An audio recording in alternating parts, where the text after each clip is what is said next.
And welcome into the Thursday edition of Robby and Rexrode, 102.5, 106.3 The Game. Robbie Stanley, Joe Rexrode, Nick Keyser here with you on this Thursday morning. Robby and Rexrode, sponsored by Chuck McDowell and Medical House Calls, Middle Tennessee's best medical care in the comfort and safety of your own home. For more information, go to medicalhousecalls.com. Medical House Calls, where the nearest clinic is your home. Joe Rexrode, good morning. How are you? Super. How's it going? It's good. There's no wreck outside our building today that we're witnessing. So far, so good. Do we know when? Maybe Nick knows when that. Like he actually got out of here. Like the car. I have no idea. Yeah. He was gone by the time we left. Right? Was he? Yeah, he was. I think by the time the we car left, was I think still he was there. gone. Oh, okay. Cool. Good way to pay attention by me, but to when he hit the pole and when he left. All right. Well, I hope he's all right, man. Hope he's listening. Yep. Hope everything's going. Not looking at your phone. Hope you're off to a better start today than you were yesterday. Nick Keyser, how we doing? What's going on? I guess I'm super as well. We're 3 days away from the Super Bowl, so yeah, have at it. Wow, Keyser's on his A game today. 6 a.m. wordplay. Man, pretty good stuff there. We got a lot to get to on the program here today. David Poyle, former Nashville Predators general manager, will join us at 7 o'clock. We'll catch up with him.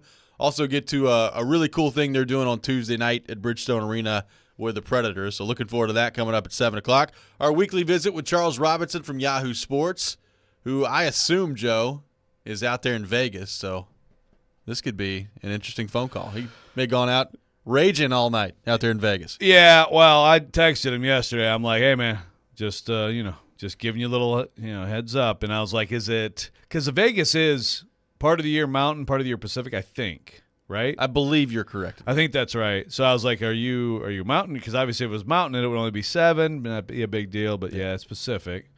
So he's like, oh boy. But it sounds like, this week is already getting at him a little bit.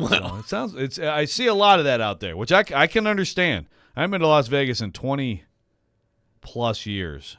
And like more than 2 days there is hard. I've never been. Even for a young person. Yeah. Yeah. We're going next week. Well, for the first time in 20-plus years to go see the Lions in the Super Bowl. Oh, wait. They're not in the Super Bowl. It's been nice knowing you. Yeah. Katie will keep me together, hopefully. Hopefully so. We'll see what happens on that front. So, again, a lot to get to on the program here today. Best and worst things in sports coming up at 6:45. And we got some tickets to give away a little bit later in the show, and you're going to want to be tuned in for that. We're going to be doing these the next few days in honor of Valentine's Day coming up. Nice Kenny Chesney concert later this summer that we're going to be giving away tickets to. So make sure you tune in for that. We'll have some questions that you can answer via our text line to hopefully qualify for some tickets. So we'll get into that a little bit later in the program. Joe, it is draft talk season officially, especially for a team like the Titans, who did not make the playoffs and who has been out of playing football for a significant portion of time now. And, of course, a lot of these prospects are making their way through the Super Bowl and going on radio shows and TV shows and all the like and being interviewed. And Brock Bowers made some headlines yesterday. He was on with Chris Sims and talked about, they always ask people like, where do you want to go? Where do you want to be drafted? Where would you like to see, you go? And, Brock Bowers started out with, the typical answer of, well, I just, wherever somebody wants me is where I'd like to be.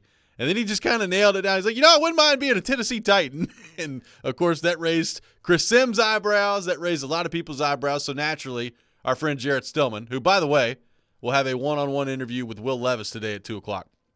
So make sure you tune in for that. So Will Levis, I believe, to begin Jared's show today out from Vegas. Hey, tip to Will, don't touch your face. Don't look at your phone while you're having an interview with Mr. Stillman.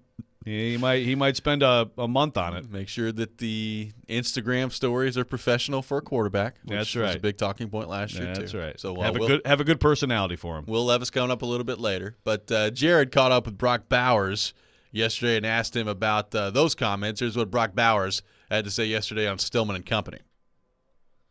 So is there anything like when it comes to the tight end position, the two best tight ends in the NFL are playing this week because, it's tight end doesn't look as normally a premium position, but you don't seem to play like a normal tight end, do you? I feel like Georgia used me a little differently here and there. They put me in the backfield, flexed me out wide. Just kind of used me wherever, and I thought that was a ton of fun. So I think I might be a little different maybe. So that was Brock Bowers with Jared yesterday. Also talked about wanting to be drafted by the Titans and kind of clarified those comments a little bit too. But it is interesting to hear him just outright say, wouldn't mind being a Tennessee Titan yesterday. It gets the wheels turning in my mind a little bit, Joe Rexrode. Because you know how I wouldn't mind seeing being a member of the Tennessee Titans? Brock Bowers. Yeah.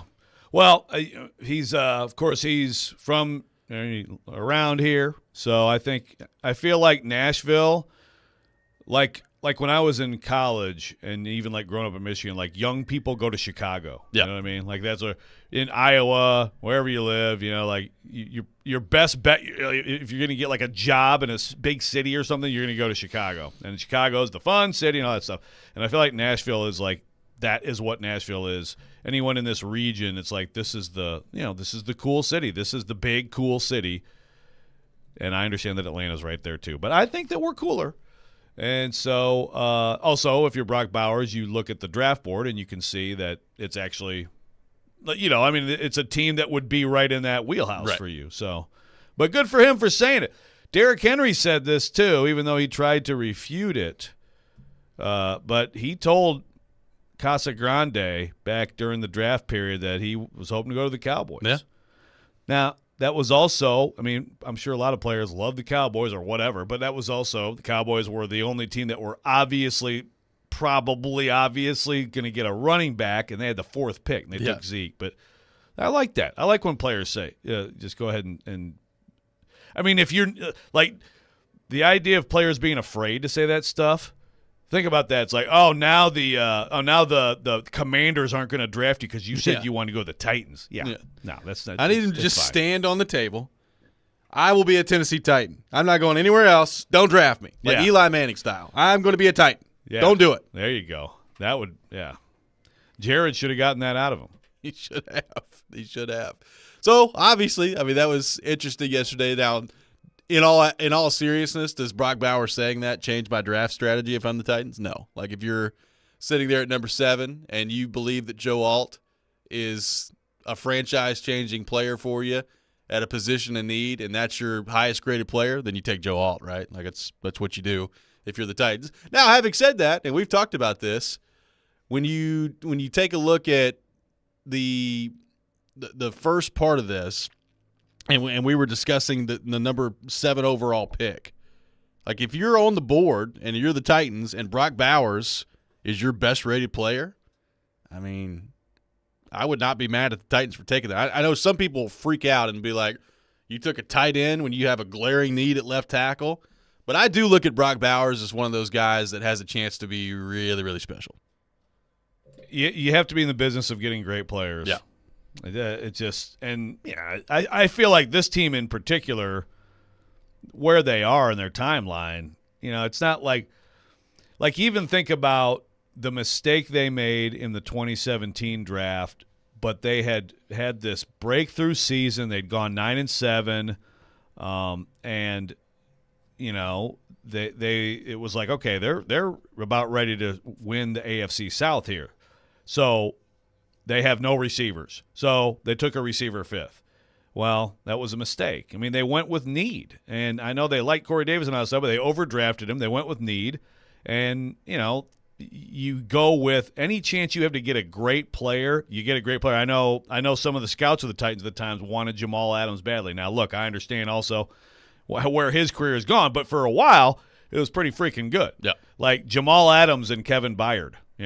That might have been all right for a bit, for a few years. But regardless, that's the whole point is, like, you have to be in the business of getting great players. The Titans they don't have a great player at tight end.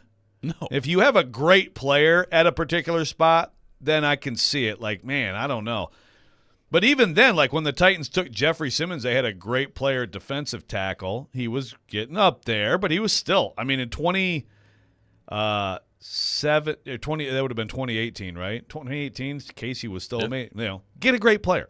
So yes, that's what it's about. If you let need win out over who you think is a better football player, long run you're going to lose. Yep, and you got to take the best football players that are available to you. And look, the same conversation goes for, if you think Roma Dunze is that guy, right? Like if Roma Dunze, you look at him and you're like, wow, like we can't pass up that guy at number 7 overall, then you take it. Now, I think there's a chance, and look, I have no idea like the initial grades on the Titans draft board. I think there's a good chance that if Joe Alt was available at number 7, they would look and say, yeah, that guy's graded pretty highly on our draft board. I mean, the more people talk about Joe Alt and the more that people look at the film and all that stuff, I mean, there are people talking about him like he's a guaranteed 12-year starter at left tackle in the NFL. Just put the helmet on and he's ready to go. Yeah. Well, I think the Alt Fashanu comparison is higher floor for sure for Alt, and I do think high floor is something to consider for sure, but possibly higher ceiling for Fashanu. So, if you think that and you have Bill Callahan, maybe you're like, yeah, take the higher ceiling guy who needs more work. But people are blowing me up because Brock Bowers is from Napa, California. He's from Athens, Georgia, okay? Right now he's from Athens, Georgia. Yeah. He went to college in Athens, Georgia, so now he is a Southerner. You adopt. I'm a Southerner now. When you got to see that coach every day wearing that stupid visor, at some point you wrap yourself in all things Southern at that point. Exactly. Anytime I can take a shot at Kirby Smart's visor, I will do it. I like it. Yeah, Brock Bowers had this urge to eat goo-goo clusters all the time now. He's Southerner, man. We're off and running today on Robby and Rexrode. Brock Bowers saying yesterday, you know what? Wouldn't mind being a Tennessee Titans. We'll take your reaction to that. 615-737-1025, our phone number. 615-737-1025. More on that coming up next. You're listening to Robby and Rexrode, 102.5, 106.3 The Game.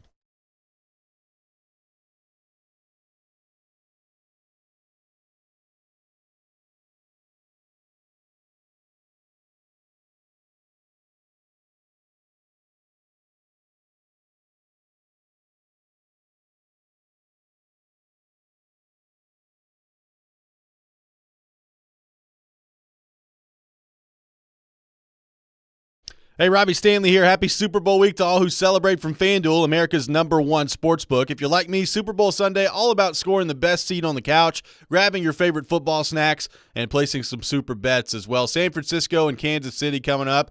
San Francisco, I think, has the best roster, but I'm not going against Patrick Mahomes this time of year. You can take it any way you want to take it. FanDuel has so many ways for you to end the season with a W. Not only can you bet on who will win Super Bowl 58, but FanDuel also has bets for which players will score a touchdown, how many points will be scored, and so much more. New customers join today, and you'll get $200 in bonus bets if your first bet of $5 or more wins. Just visit FanDuel.com/Rob in order to sign up. Once again, that's FanDuel.com/Rob. Make every moment more with FanDuel, an official sportsbook partner of the NFL. Must be 21 or older and present in Tennessee. $10 first deposit required. Bonus issued is non-withdrawable bonus bets that expire 7 days after receipt. See terms at sportsbook.fanduel.com. Got a gambling problem? Call the Tennessee Red Line at 1-800-889-9789.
Tune in to 93.3 Classic Hits tonight as MTSU takes on Liberty on the road. Pregame at 5:30, tip-off at 6 o'clock with coverage also available on the 93.3 Classic Hits app and at 933classichits.com. Robby Stanley, Joe Rexrode, Nick Keyser here with you on this Thursday morning, taking your thoughts on our phone and text lines driven by WilsonCountyHyundai.com, 615-737-1025,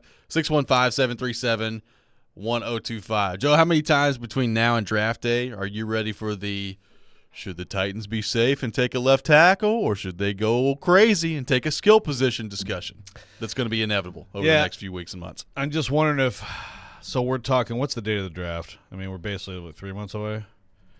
Little bit less than 3 months away. It's like right at the end of April or the beginning of May. Yeah, it is April 25th.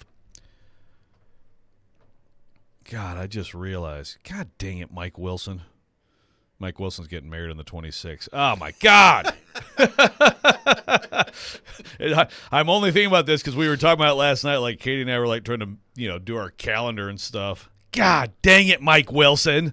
Well, going to have to be doing some draft tweets from the dance floor. Okay, so the 25th. So we're talking, about 2.5 months.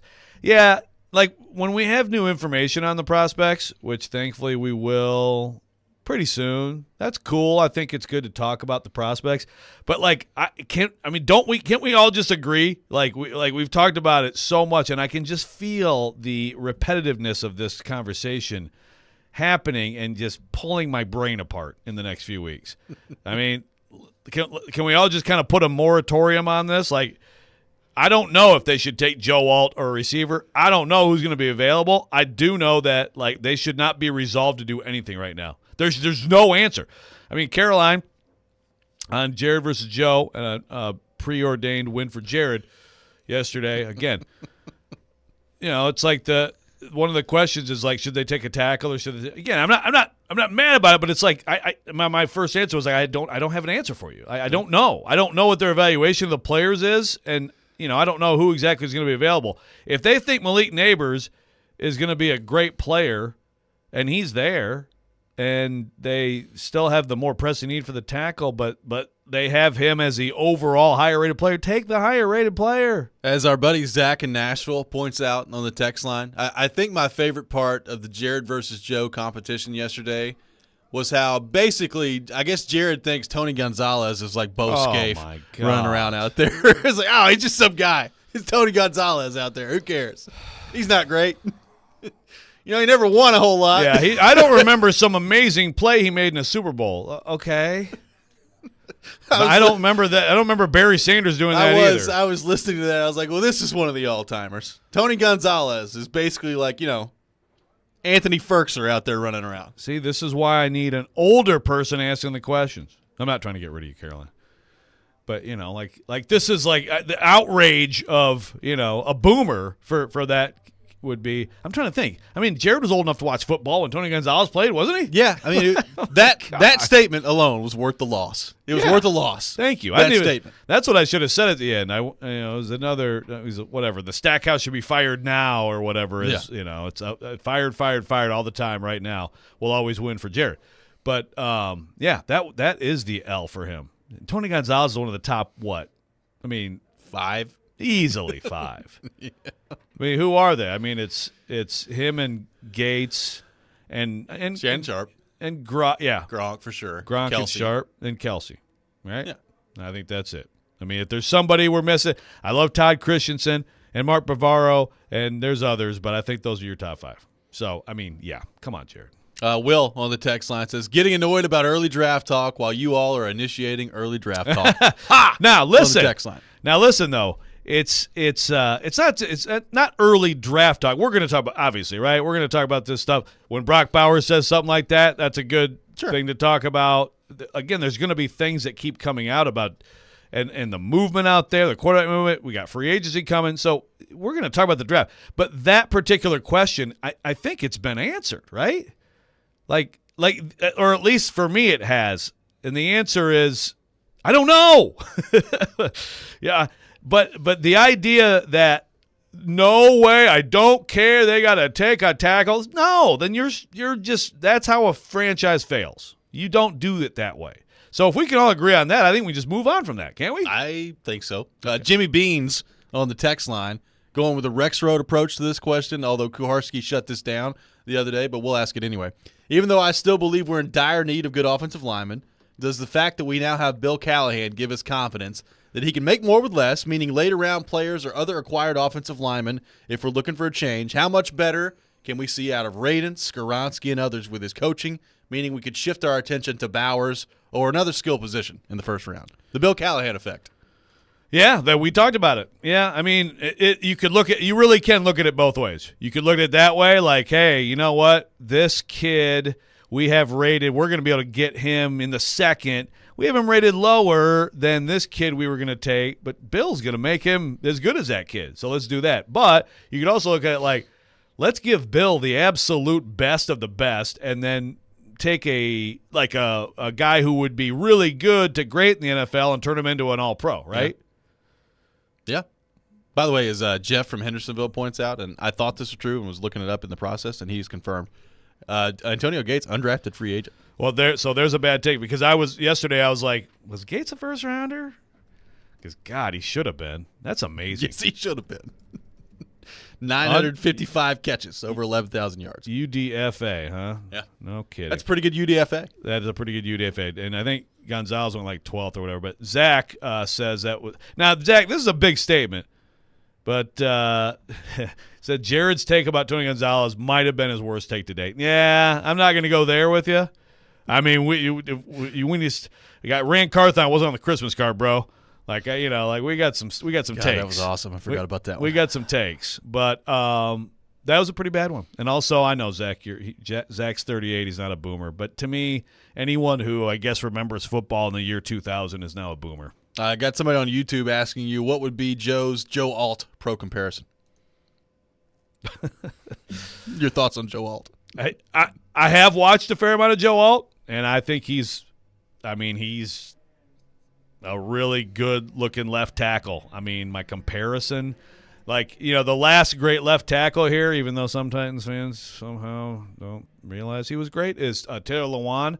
He's definitely not as, long and athletic, I would say, as Taylor Lewan. Lewan had those traits, that were pretty rare, which overcame some of the stuff about him that people were worried about, right? But Alt, I think a little more stout, if I can, sound like Trevor Mattis when he talks about offensive line play. He anchors very well. Nice. Just a powerful, great feet. I don't have a great comparison, but he looks to me like a really good NFL left tackle. Bottom line is, when you would expect this to be the case most years, I think it's especially the case this year in a draft that looks to be pretty good, especially with the talent available in the first round. The Titans should have their pick of a few really, really good players, right? It's number 7 overall. You ought to be deciding between some really, really good players, some elite players, hopefully, if you choose right, that can help your franchise for a long time. Be that Bowers, be that Neighbors, be that Alt, be that whoever. When you're picking at 7 overall in most drafts, and I think especially – look, a lot of people are really high on this draft, and it's beyond just the quarterbacks. A lot of people are really high on the receivers in this draft and the linemen in this draft. And, Brock Bowers, I think, has a chance to be one of those special tight ends. So if you do your job correctly, you should be coming away with a pretty darn good player if you're the Titans at number 7 overall, regardless of what position it is. Yeah, and again, that question that we're never going to ask again until the draft. It's just so – it is just so much – there's so much information still to be gathered, by the teams and us, but the teams are going to have way more than us, about all these guys and how they compare to each other, not just positionally but as overall players. And, sometimes it's like you have these obvious pick. All the mock drafts have a couple guys at a position in the first round, but then a team says, well, actually, this third guy that everybody thinks is going in the late second, we have him just below. So we don't need to go here and reach here. We're going to go for the better player at that spot, which is the way to do it. We'll have more of your thoughts on the Titans to get to coming up next. More of your thoughts on our text line driven by WilsonCountyHyundai.com. I'll also throw the question out there. If the Chiefs pull this off on Sunday and they win their 3rd Super Bowl, Where does this dynasty rank all time in today's NFL with the parity and all those things? We'll get into that. This is Robby and Rexrode, 102.5, 106.3 The Game.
Welcome back in, Robby and Rexrode, 102.5, 106.3 The Game. I got a 4-pack of wristbands to give away to the National Wild Turkey Federation Convention coming up at Opryland February 14th through the 18th.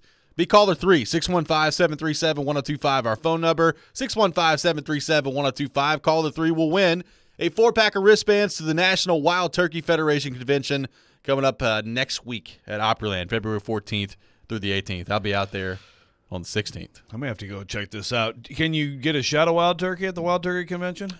I bet you could find one somewhere. Yeah? I bet you could find one. It seems like they'd go together well. Lots of people running around that thing. I was telling you about it the other day. It's wild.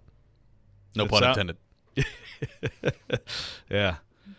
I've always wanted to go to the Wilson County Fair, and now I want to go to this, the Wild Turkey Convention. Have you not been to the Wilson County No. Fair? Man. I've been to the Williamson County Fair. It's not the same. That's not the – yeah, I know. The Wilson County Fair is something else, too. Yeah. Right. Oh, yeah, it is. There's no question. It's definitely something else. It's on the bucket list. Maybe this year? I need to get to pretty quickly. By the way, Herb in Kentucky pointing out the Chiefs have won 4 Super Bowls. Yes, they have. But this will be 3 in this era if they win this one. Yeah, we talking Len Dawson now, smoking a dart on the sideline. 3. Thank you. Yes, they did win back then. By the way, John and Thompson, I have seen this. Some of my Badgers friends were texting me about this yesterday. John and Thompson Station. Wisconsin Badgers head coach Luke Fickell says he's been in contact with Vrabel about potentially joining the program in some capacity. What do you think? I believe they're roommates and coached together at Ohio State. Vrabel could be helping out at Wisconsin a little bit. Yeah, I think I can see that. That would be one of those. Basically, it'd be like all the coaches who go to Saban's program, right? Who have a connection with Saban. Obviously, Fickell and Vrabel are roommates and best friends at Ohio State. We're gonna get into Saban a little bit later in the program too. Yes, love it.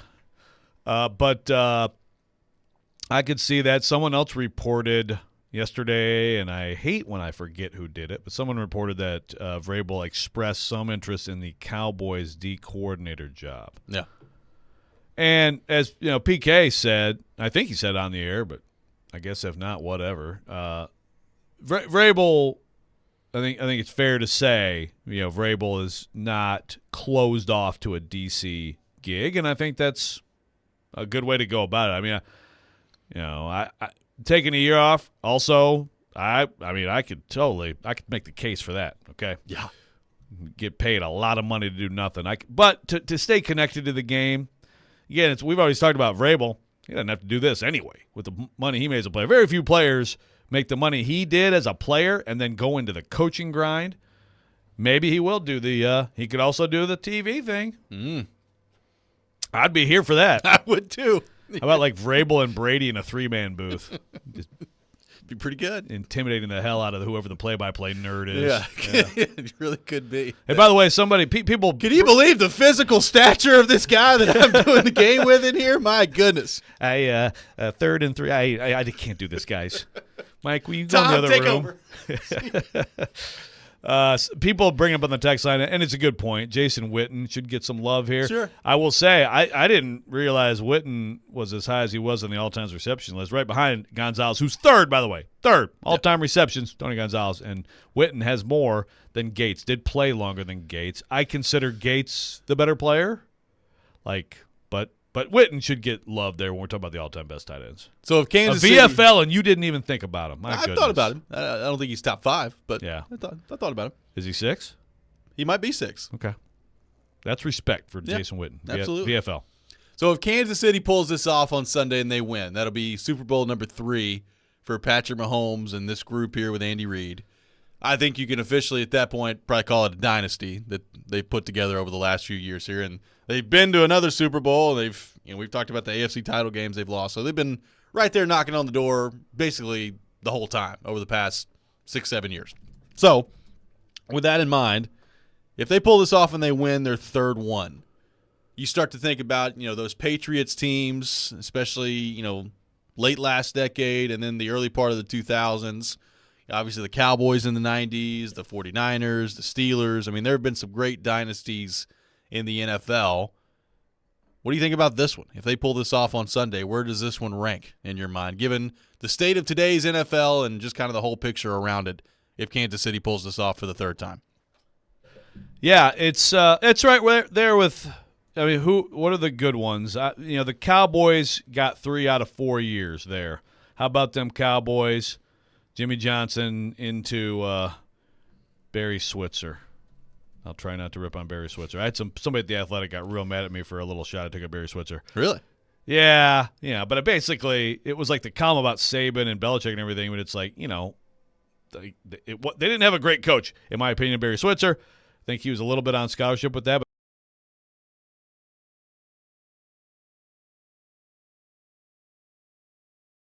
But the interesting thing about the Niners is you're talking about two great quarterbacks. So that stretches from that Steve Young finally winning the Super Bowl against the Chargers, 95, going all the way back. Going back to that first one, Montana, against Chris Collinsworth in this beautiful Pontiac Silverdome in '82. And in that, how many titles is that? So that's kind of like the Patriots one. It's really totally different players. It's 5 total, right, though? But so it's 5, and so that's 5 in 14 years. Yeah. And I still kind of almost feel like the 80s Montana Niners were one thing, and then you have Steve Young later, and then Montana goes to the Chiefs. But it's the Niners. That's an all-timer. The Steelers, to me, I still almost feel in the Super Bowl era, that to me is, you're talking about 2 repeats, and it's 4 out of 6 years. And, I think sometimes with dynasties, too, it's like sometimes it's one great player, and that's what it really is with the Patriots.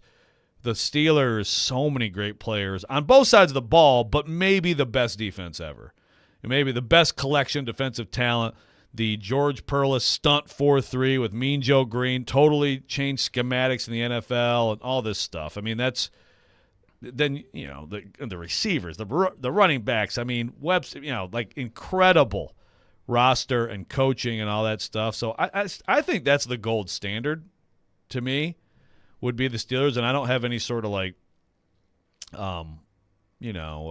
emotional attachment to that. I just think that's the gold standard. The Patriots is interesting because it is really 2 things. Like it's the early Patriots, they won 3 out of 4. Yep. 02, 04, and 05, and they were a great defensive team, and Brady was a great young quarterback, but he was able to definitely do less. We just talked about it the other day. He has 1,000 less yards in the same number of playoff games that Mahomes has now, right? He had like 220 a game. My God, people were ripping Tannehill. I know it wasn't 220, but, it was like Tannehill didn't do anything. Well, Brady didn't have to, like, carry them. Then they go – how many years in a row without a Super Bowl? So they win it in 05, and the next time they won it was 10 years later. Yeah. That is the Patriots. It is Brady, but it's, it's 2 different dynasties. Yeah, that's when it was Brady. Now, of course, they also could have won more, but somehow Eli beat Brady twice, including in 08 when that team was one of the most ridiculous teams we've ever seen. So the Chiefs now, they're – if you get this one, and especially the fact that every single year they've at least been in the AFC title game with Mahomes, you're absolutely – the D word definitely applies. I don't know that it did. It'll be 3 out of 5 if they win this one. Yeah. So that certainly is right there. And look, I think everybody's chasing the complete dynasty, the same group of guys in a short period of time, which is the Steelers. But people can disagree if they like. Yeah, it's interesting because, look, in a lot of ways, I think in today's NFL it's harder to do just because of, number one, there's more teams. Number two, the system is basically designed, we hear this all the time, when there were 16 games, the system's designed for everybody to go 8-8, right? Yeah. Well, there was no salary cap way back then. So like that's why I put a little bit more stock into like the Patriots dynasty, and if Kansas City can pull this off, their dynasty, because I think it's harder to do with the talent in the league, with the amount of teams that are now in the league, the salary cap, all those things. So to me, it's right up there with like I think the Patriots, and you can really pick either one you want to pick. Of the 2 like separate dynasties they have in the Brady era, I think they're the greatest one of all time. And to me, this is, if you win this one, you're approaching, kind of that one run status. Now the Patriots were able to, pull it off twice in like a decade span there. So we just kind of threw that out there of the longevity of it and Brady being the central part of that. And we're still a long ways away from figuring out if Mahomes can do that for an extended period of time like Brady did. But this stretch here, if they win 3 out of 5, I think it's as impressive as any other team in league history, this run that they would have gone through. Yeah, and I totally agree, like in general on it is harder now, no question. There's much more player movement. Like you said, it's very much designed for parity and all that stuff.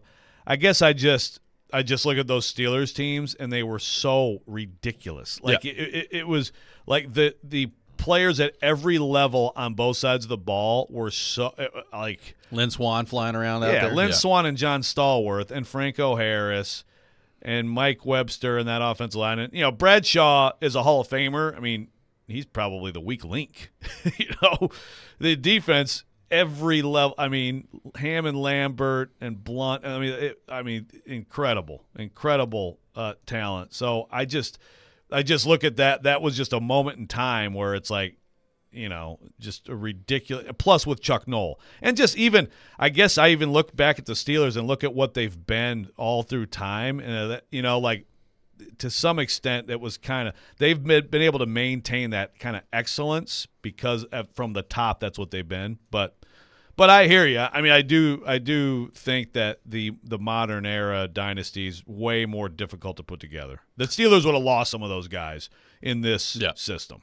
Coming up next, it's time for the best and worst things in sports. We'll take your best things, your worst things for this week on our text line driven by WilsonCountyHyundai.com. We'll do that. This is Robby and Rexrode, 102.5, 106.3, The Game.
The best and worst of the sports week. Now on Robby and Rexrode. On ESPN. 102.5 The Game and the Game Nashville app.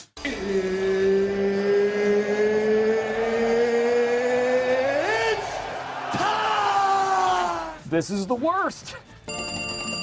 You look like you're feeling sorry for yourself. Believe in miracles? Yes! Unbelievable. He's one of one. He is him. This is a Coke bottle, it's not a crystal ball. When I woke up this morning, I was feeling pretty dangerous. Okay, let's go. It is that time of the week, time for the best and worst things in sports. We'll take your best things, your worst things on our text line, driven by WilsonCountyHyundai.com, 615-737-1025. Direct Road, your best and worst things in the world of sports. You know, I've tried to look outside, but I guess we got plenty of time for that, right? Once we get totally done with football. But my best is the Tennessee Volunteers men's basketball team going into Rupp Arena, delivering a haymaker immediately and never relinquishing the lead. I understand that Kentucky's not good on defense and they were shorthanded, but that's still pretty impressive when your All-American National Player of the Year, SEC Player of the Year candidate has an off night, which is 16 points, but still an off night, not shooting well, and you get 26 and 13 and 26 for, from 13 assists from Zakai Ziegler, 26 from Josiah James, career highs for both.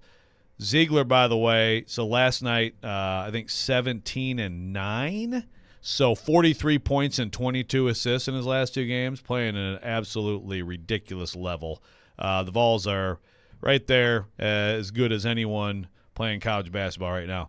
My worst, my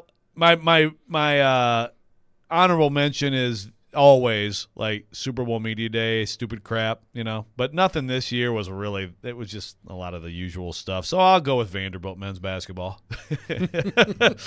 Well, we couldn't find anything else, so we'll go back to the old reliable. So a lot of it revolves around Kentucky, I guess, but 109-77.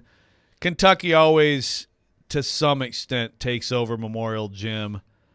Kentucky's a very talented team, but you lost 109-77, and it's just, the noise is, I did disagree with the Jared Caroline conglomerate yesterday on everyone must be fired right now at this moment. Right now, fire them, fire them, fire them. I don't see the real benefit, but I think that's where things are headed at Vanderbilt. Nick, these are your best and worst things in the world of sports. Yeah, not a fair debate for you yesterday. I was listening in the grocery store, but I would say the Vols. Thank you, Nick. Vols quickly for me. I definitely agree.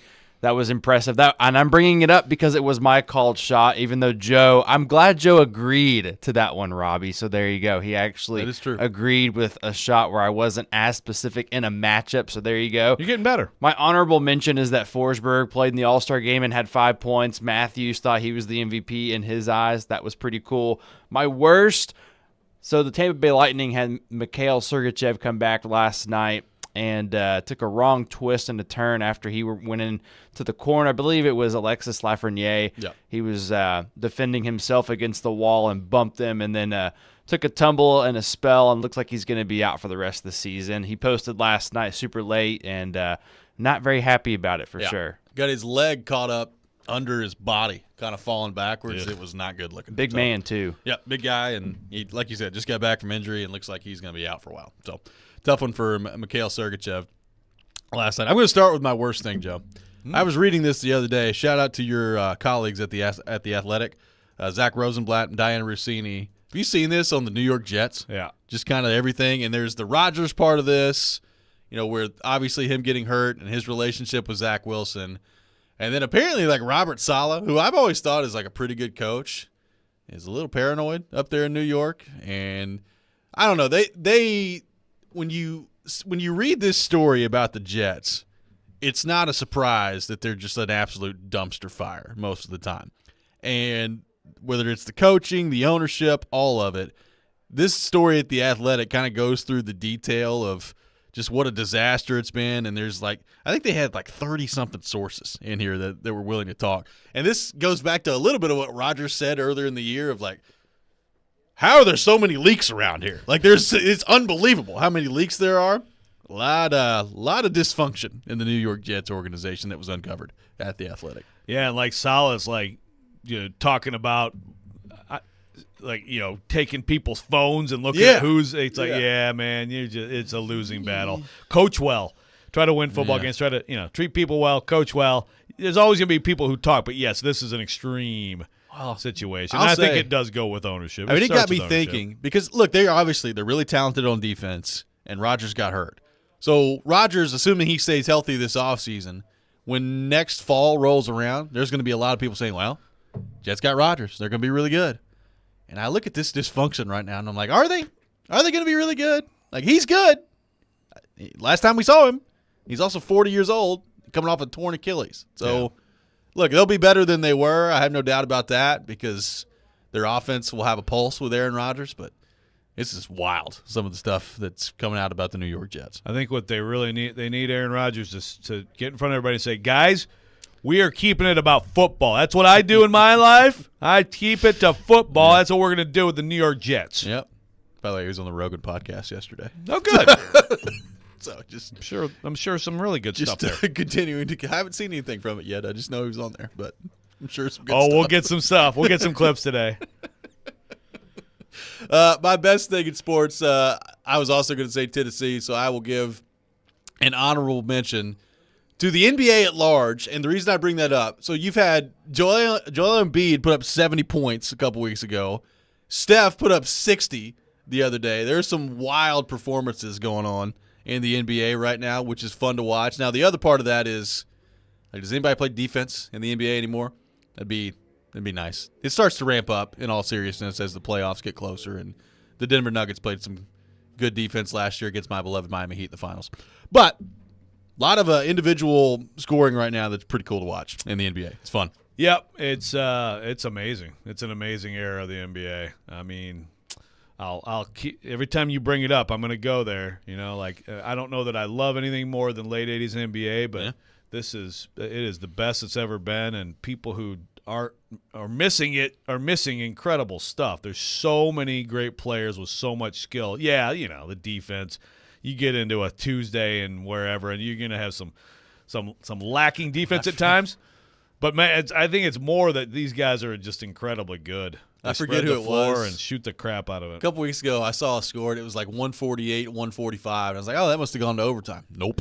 Just straight up in the fourth quarter. Like, oh, okay, cool. Which, by the way, I saw a Rucker tweet last night, which I agree is like, I need some Bama, Kentucky. I think they'd play like a 150 to 149 game in college hoops. Maybe you would like college hoops better. I would like college hoops better if that's the way that things went down. Coming up next, we'll be joined by former Predators general manager David Poyle. We'll catch up with him and get to a really cool thing Preds are doing coming up on Tuesday at Bridgestone Arena as well. That's next. This is Robby and Rexrode, 102.5, 106.3, The Game.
Hour number 2, Robby and Rexrode, 102.5, 106.3 The Game. Robbie Stanley, Joe Rexrode, Nick Keyser here with you on this Thursday morning in Nashville, Tennessee. And we are very pleased to go to our 102.5 The Game phone line, driven by WilsonCountyHyundai.com, and welcome in our friend, former Predators general manager, David Poile. David, good morning. How are you? Good. Good to talk to you guys. It's been a long time. Yeah, it's been a long time. I'm sure that you have missed just the pressing questions that we used to ask you on a weekly basis. I'm sure that's been probably the most difficult part of retirement for you, is missing out on us. Yeah, I miss that. I miss that a lot. Honestly, I probably do. Actually, there's such a an adrenaline rush to the job and to whatever the day is going to be. Whether it's a game day, or you've been talking to some managers about a possible deal or whatever, or talking to the media. I must tell you, there was no dull days on my job as a general manager. So good to talk to you. Good to have you with us. So what has this year been like for you? What have you been up to? Well, I got a new job on a daily basis. And as soon as I finish talking to you guys, I'm going to have to go to my job. That's on the golf course. So I found some friends in a couple of groups, and I'm doing that 3 or 4 times a week, and really enjoying that. Unfortunately, I thought I would get a lot better, but that's not happening. But I'll keep working on that. So no, it's been really, really good. It's as I said, I think the timing was right for me, our organization, Barry Trotz, all those things. I've watched every game. I've actually been back for quite a few games this year, and as a good fan, I live and die with the Preds on every game, and I talk to Barry on a pretty regular basis. And obviously I'm going to be coming up there on Sunday, Monday, Tuesday to be in Nashville when we honor our former captains, which I'm really looking forward to. So, David, when the heck are you going to call Philip Tomasino up from Milwaukee? Oh, sorry, I had a flashback. We probably had that about 12 times for you last year, right?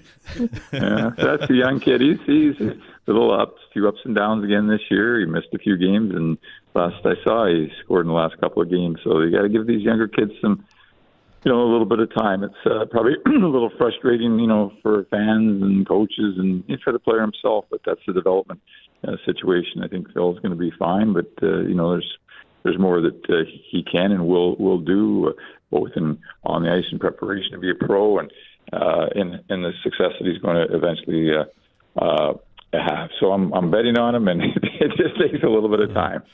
So you mentioned talking to Barry a lot.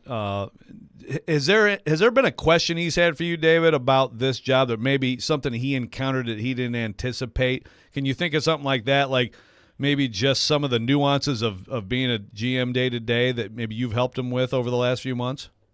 Well, I hope I have. I mean, if you remember the way it worked, had the last 4 months of last year, I think starting at this time in February, where Barry and I worked side by side and worked together every day, and sat together at games, sat beside each other in my office, which is now his office. Traveled together and went over lots and lots of things. But as you say, there's certain things that come up. It could be a situation with a rule. It could be somebody with it could be a league thing, and how do you deal with this? It could be a person in terms of a relationship or what have you. So I enjoy that.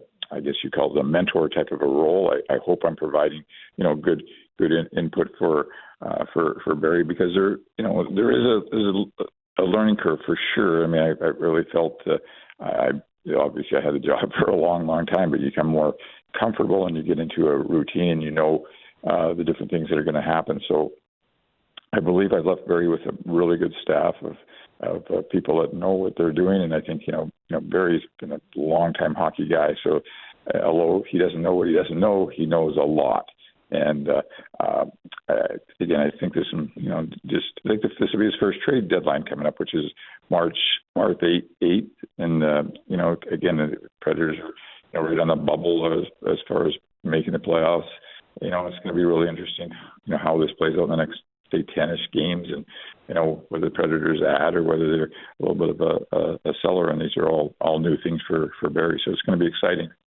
David Poile with us here on Robby and Rexrode. So, David, you mentioned a really cool thing taking place Tuesday night, Captain's Night at Bridgestone Arena as the Preds take on the New Jersey Devils. And Mike Fisher, Tom Fitzgerald, Kimo Timonen, and Shea Weber will be back and will be in attendance, which is going to be really cool to see those guys. I'm curious from your perspective, as you were kind of discussing things with Barry Trotz back in the day when he was the coach here, or Peter Laviolette as Mike Fisher was being named captain. When you guys were looking for who was going to be the captain of the team, what were some conversations like? Like, what were characteristics that you were looking for? Well, I think the captain of a hockey team is really special. In the other sports, it's becoming more important, and you see the C on their uniforms, and that wasn't always the way. But with the hockey team, the captain has really been an extension of the coaching staff and management, and it been a very important characteristic. I remember talking to my dad, who was an NHL general manager also, and some of the things that he told me about leadership and having a relationship with a couple of the players and a couple of the important players, and specifically the captain's role. And I remember even when he was retired, he still had a relationship with a couple of guys that were actually captains of his team, and I think that really was very meaningful to me into how important it was. When we first started, and we named Tom Fitzgerald our captain. I mean, I think Barry and I, just discussed this, and we needed somebody with a little bit of experience. I mean, Tom was a good player in the NHL, but he wasn't a star in the NHL. But he was an honest player, and he was a hard-working player, and he had a lot of good characteristics. He went to Providence College, and from that I knew that he had good upbringing or tutelage in terms of leadership, because Lou Lamoriello at that time was the coach at Providence College, and a few other things that we knew about Tom, and I remember Barry kind of, I believe, coined the phrase the Predator's way, and Tom and his wife Carrie were just terrific. As I like to say, on the ice he did his job, but I think equally, if not more important, he was fantastic off the ice in terms of getting our players, their families, helping to get them settled into Nashville, having to buy into, which I talked to you guys many times about. When I first came to Tennessee, I didn't understand what the volunteer state meant. And again, our players are very proud of that aspect, that we do so many things in the community. And Fitzy was a big part of getting the players to buy into that and how important that was to our organization. So, Fitzy, just like Barry, was a foundation to our team. And I think, what Fitzy did was carried over to Shea, to Mike Fisher, to Greg Johnson, and to Roman Josi. And it was, maybe not a signing that, blew everybody out of the water, but a really important signing for the Predators to have Fitzy as our first captain. So, David, I do want to get you on a topic that we've been talking about for a long time, and really going back to when you were GM, but it's obviously a big talking point right now, which is the goaltending situation with the Preds. UC Saros been a great player. Askarov is a very exciting prospect, and you can see it in Milwaukee and what he may become. And, it seems like it makes sense, and we've asked Barry about this many times and will again until something happens, that it makes sense that one of them would be the goalie long term. How do you view that situation right now for the Preds? Well, first of all, I look at it as a real positive situation. I mean, I can tell you in my former life and a manager of the Washington Capitals, with all due respect, we had some really good teams, but we never had elite, goaltending. And, when I came to, in terms of where we finished or our chances of winning the Stanley Cup, it just never seemed to be, good enough.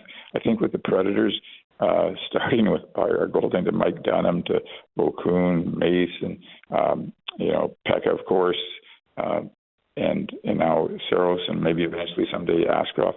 It gives you an ability to feel very confident in that area, to have a chance to win. So I think and feel that this is going to work out.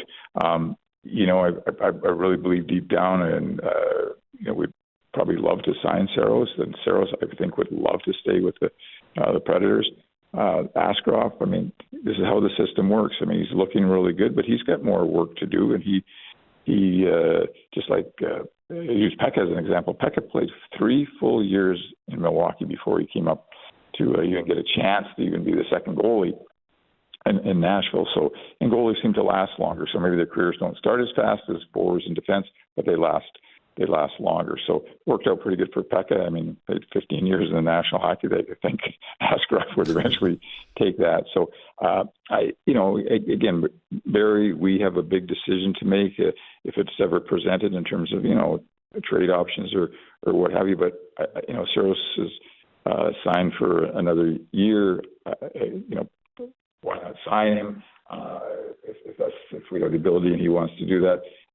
These things will always work out. I mean, they're assets, they're valuable guys, and it's just it's something that I can see why it's on your mind. I'm sure when Barry gets called about one of our goalies, that he's wondering what the right time is to do it. For me, I think it's I would just be patient in this situation, and I would kind of just play it out right now. We're in a little bit of a rebuild, which I'm the one that, along with Barry, decided to do that. I think the club is doing really well this year for what was expected, and we got to have a real good push right now in the next 10 games or so before we get to that trading deadline. And that will determine a lot, of course. I mean, we start winning some games. I mean, I don't see us being necessarily a seller, maybe a buyer this year. If we don't, play as well, that changes things, and it gets back into the goaltending all over again. So to your point, Joe, Robby, I mean, you're going to be asking Barry this question every week. Yeah, no question about that. David, last thing for you here. You know as well as anybody, how important Shea Weber was for this franchise during his run here. And, you make the trade. It works out well for you guys. You get to the Stanley Cup final. Eventually works out well for him in Montreal, and he gets to the Cup final. But I am curious, just as you were going through that process of putting the trade together with Montreal, when it actually happened, was there ever a moment like, oh, my goodness, we're doing this. We're trading Shea Weber? There's lots of moments like that. That was probably right at the top of my list of difficult trades to do. I mean, if you could ever have a do-over, I wish whatever was going on in terms of our negotiations and different things like that, it could have gone better. I've talked to Shea about this, in the last year or so after he's come back to a couple of events.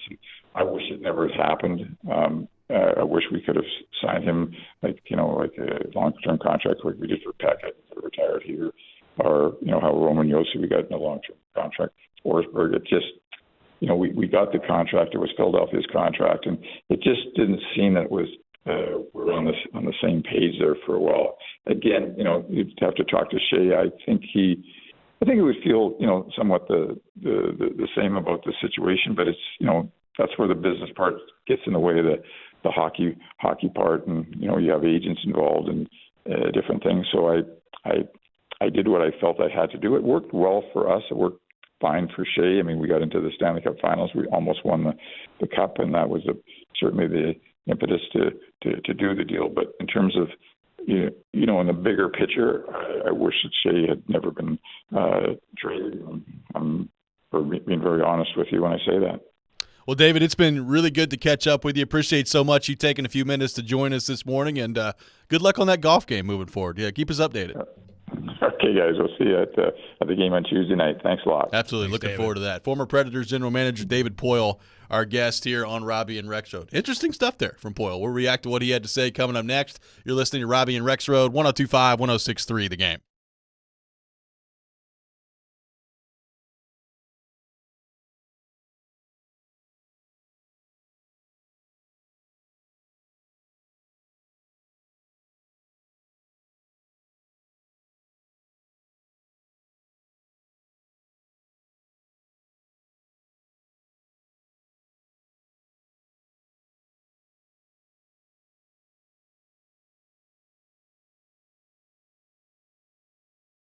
Joe Rexrode here, wishing you all happy Super Bowl week to all who celebrate, and it's from FanDuel, of course, America's #1 sports book.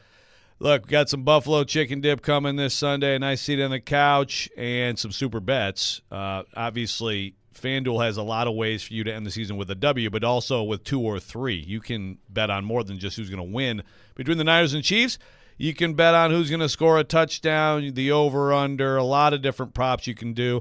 A parlay And if I'm looking at a parlay for this game, as I've said, I'm going to stick with it all week. Chiefs over Kelsey anytime touchdown. New customers join today. You'll get $200 in bonus bets if your first bet of $5 or more wins. Just visit FanDuel.com/Joe102 to sign up. Again, that's FanDuel.com/Joe102. Make every moment more with FanDuel, official sportsbook partner of the NFL. You must be 21 or older, present in Tennessee. Minimum 3-leg parlay required. Refund issued as now as withdrawable bonus bets that expire 7 days after receipt.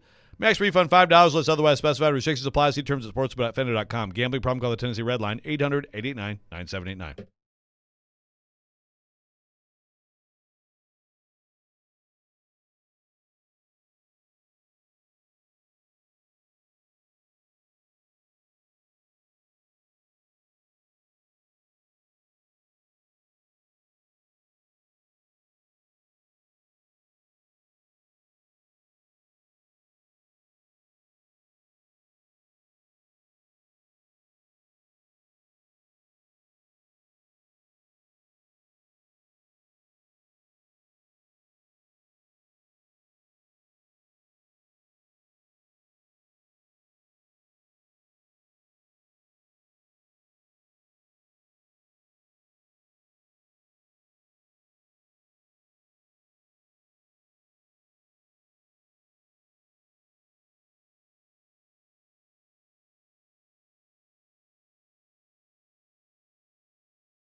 Welcome back in, Robby and Rexrode, 102.5, 106.3 The Game. Robbie Stanley, Joe Rexrode, Nick Keyser here with you on this Thursday morning. Appreciate former Predators general manager David Poyle for being with us here on the program. It's going to be cool Tuesday night for Captain's Night at Bridgestone Arena. So Kimmo Timonen will be there, Mike Fisher, Tom Fitzgerald, and Shea Weber returning to the building as well. So I'm sure lots of Predators fans who have been Preds fans for a long time will really enjoy Captain's Night coming up on Tuesday against the Devils. Cool idea. Very cool idea. Yeah, looking forward to it. Word has it Roman Yossi will be there too. I made that joke yesterday on Twitter. Not a good one. Not a good joke by me. People didn't. That wasn't well received. It's just not good. It's just not my best work. I mean, it's not your best work, but it's not like terrible. Well, it's fine. I thought Poyle's comments there on Weber were pretty interesting at the end of that. Basically, I mean, that he's had conversations with Shea in the last year or so about, hey, yeah, wish we didn't do that. Wish that the trade never went down that way. Yeah, it's interesting. And then he started talking a lot about the offer sheet with the Flyers situation years earlier, that would have been 2012? 12, right? Yeah. And so I guess one led to the other, right? The one led to the other, the number they moved. But man, I mean, first of all, I do remember the next year when Shea came back and he was asked something about Poyle. And it was a little frosty. Spicy. Yeah. A little frosty at that point. But it's good that those bygones are bygones. That's not always the case with, with like players and coaches or players and management. Sometimes it's like, I don't think Tier, Tart, Mike Vrabel are ever going to be buddies again. I could be wrong, but I think maybe not. But it's cool that they've reconciled that because they had so many great years together. But also, I don't know about regretting that because it led to a Stanley Cup final. I mean, it worked out. The trade itself actually worked out pretty well for both sides. Like, Shea, when he was healthy, played great for Montreal. They ended up getting to a Cup final. And, he was playing through God knows what in that Cup final and hasn't been able to play since then. And obviously we know what happened here with, PK's first year. They got to the Cup final. He was a Norris Trophy finalist his second year. I mean, look, it worked out well for both sides. But I guess I get what he's saying, like in terms of, like, Weber was a franchise icon, and I guess in a perfect world you wish that it kind of lasts the whole way through at that point. Yeah, and he mentioned Pecorine. So you love to see those careers go all the way. And they do more in hockey than they do in other sports. It will happen, I think, with Roman Josi. I mean, you never know what's going to happen at the end of some of these deals or whatever. But probably Josi, Forsberg will be guys who will be Preds, start to finish. Yep. And that's a great thing. Let's go to our 102.5 The Game phone line, driven by WilsonCountyHyundai.com. Welcome in, Nate. Nate, good morning. Thanks for calling in. What's up, guys? I'm excited for Captain's Night. It's going to be good to see Shea Weber again. We got a lot to thank him for, especially for helping us stay out of salary cap hell. Also, with the way the Preds are now, I may be the only one thinking this, but I wish we had more of a direction like the Blackhawks do. It's obvious what they're doing. I understand we're playing majority of the younger guys, and it's a business. You want to stay competitive to sell tickets and everything. But I mean, I just see the Blackhawks being at the bottom again, getting another first-round pick and rising back to the top. And while we just muck in the middle. Yep. Thanks for the call, Nate. I mean, that's really it's the age-old Predators debate right now, right? Of which way is the best way, and how do you go back to being a Stanley Cup contender? We talked about that a little bit yesterday in terms of the path. Now, look, Chicago, they got Connor Bedard, so that's the white whale, right? Like, he's the draft pick that everybody wanted, and we'll see where they end up this year. I mean, the number one pick this year is supposed to be a guy named Macklin Celebrini, and he's good. He's not Connor Bedard, but he's good. Now, is Chicago going to end up getting number one overall again? I mean, it is a lottery system, so the odds would tell you that probably shouldn't be the case, but I guess we'll see. It's funny how it works out. Well, let me just tell you, if they do get number one overall again, people are not going to be happy. I mean, people are already mad. They're having the Winter Classic again next year, so it's St. Louis and Chicago at Wrigley Field. Yep. And people are like, really? Wow. Chicago playing in an outdoor game, huh? How about that? The stinky Blackhawks. So, I mean, yeah, that's the debate. And look, the Predators right now, if you forced me right now to choose whether or not the Predators are making the playoffs, I would say no, based on the way that they've played lately. And what I think it's going to require down the stretch here is something we've not seen from them really at all year, and that is consistency out of more than one line. And until I see it, it's hard for me to think that that's just magically going to happen. So, I mean, the Predators could be in a lottery mix with not a great opportunity, but they've stockpiled a lot of picks. They've stockpiled a lot of assets. They got a lot of first-round picks that they've already made that are down in Milwaukee right now. So there is, like, hope in the future for the Predators. Is it the game-breaking type of talent? That's really the question. Like, is there anybody in there that's a game-breaker? And that's the answer that I don't think we know yet. And if we had to guess, we're probably leaning that no is the answer to that. Right. Yeah, to Nate's point about direction, I mean, I hear it, but it's kind of like you're trying to find out about a lot of people right now. And we know there are names that we don't know the names who are going to be part of this push. Yes. It's just a matter of who it will be and how good those choices are. if the Blackhawks get the number 1 pick again, I need another Alex Doherty interview with Kyle Davidson about the league being fixed. Not to make it too comfortable either for fans, but the Blackhawks, if they do win the lottery again, they can't do so, again after 5 years, which is good. So that is the one rule. Oh, there yeah. is. Get 2 in a row. Don't worry. They won't do it again. There you go. Don't worry. It'll be a while before they have another one. Just so it's clear. There's the rule. That's a good rule to express. Travis asks how valuable Sissons would be if the Preds were sellers. Bottom 6, penalty kill, physical guy. What could the return be? Well, I first could off, see teams being interested in Sissons. I could definitely see teams being interested. I don't think the return would be a lot. Like, you'd probably get a mid-round pick for him. You get 3rd, 4th-round pick for him, especially because the money that he has and the long-term deal that he has would be valuable. So you might even be able to squeeze maybe a 2nd rounder out of it based on the term, but I don't know if the Predators are going to be wanting to do that. Yeah, he seems to me like just one of those guys that you want around, Yeah. Just an all-around solid player. Like you said, cost control, pretty good.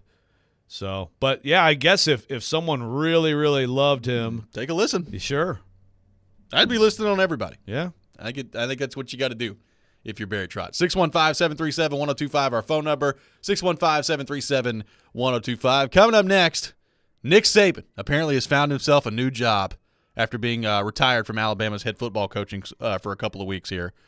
And I got to say, I'm pretty intrigued by it. We'll get into it coming up next. Robby and Rexrode, 102.5, 106.3, The Game.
Welcome back in. Robby and Rexrode, 102.5, 106.3 The Game, brought to you by Chuck McDowell and Medical House Calls, Middle Tennessee's best medical care in the comfort and safety of your own home. For more information, go to medicalhousecalls.com. Medical House Calls, where the nearest clinic is your home. Robbie Stanley, Joe Rexrode, Nick Keys are here with you. Make sure you tune in to 94.9 The Fan tonight as Vanderbilt women's basketball takes on LSU at home. Pre-game at 7:45, tip-off at 8 o'clock. Coverage also available on the 94.9 The Fan app.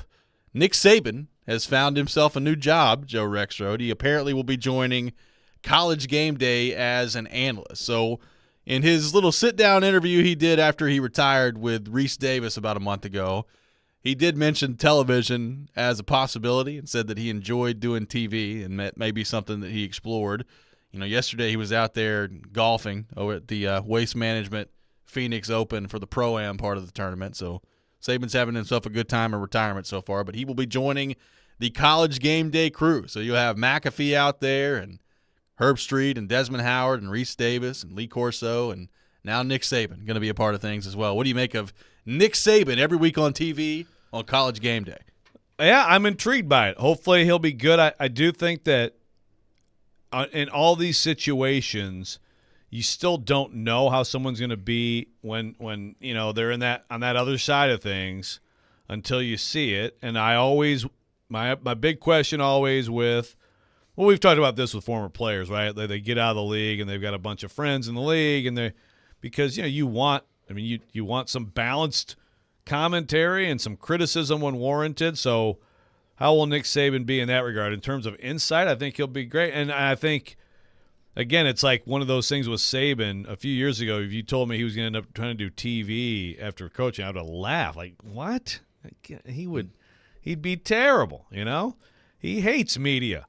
But I think he's transitioned nicely to be ready for this. I think it's pretty exciting. I thought initially, is this going to be a replacement for Corso? Because, I think Corso probably and maybe eventually he kind of takes that role, I guess. Yeah. I mean, they kind of threw in I guess McAfee replaced David Pollock, right? Yeah. Technically, which is an upgrade for sure. It's not hard to be an upgrade over David Pollock, but I don't know. McAfee, he's overall, I think, good for it. I like David Pollock. You like David Pollock? Yeah. Yeah, I never thought he was good. I mean, David Pollock and Desmond Howard both are pretty bad, actually. But Herb Street's great. Fowler's great. And, I think McAfee is better than Pollock. It'll be interesting. But he and Saban have a thing, too. Like, they've been doing interviews, so they got chemistry. So, I think it'll be good for game day. He's apparently going to be doing, like, NFL draft coverage and SEC Media Days coverage as well, which SEC Media Days, I know all of us are very excited about.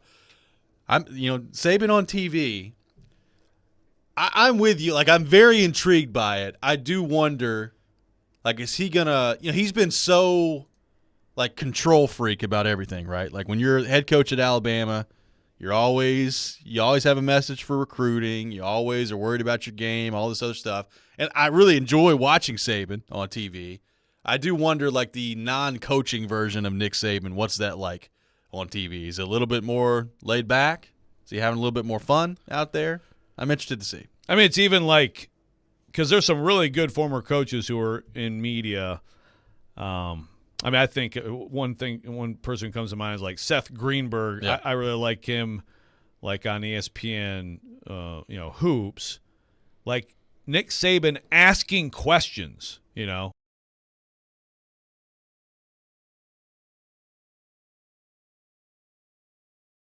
Teach your ways. Goated one. But now he's like, terrible Nick Saban, but, well, Eli, what did you think on that third down? I mean, you know what I'm saying.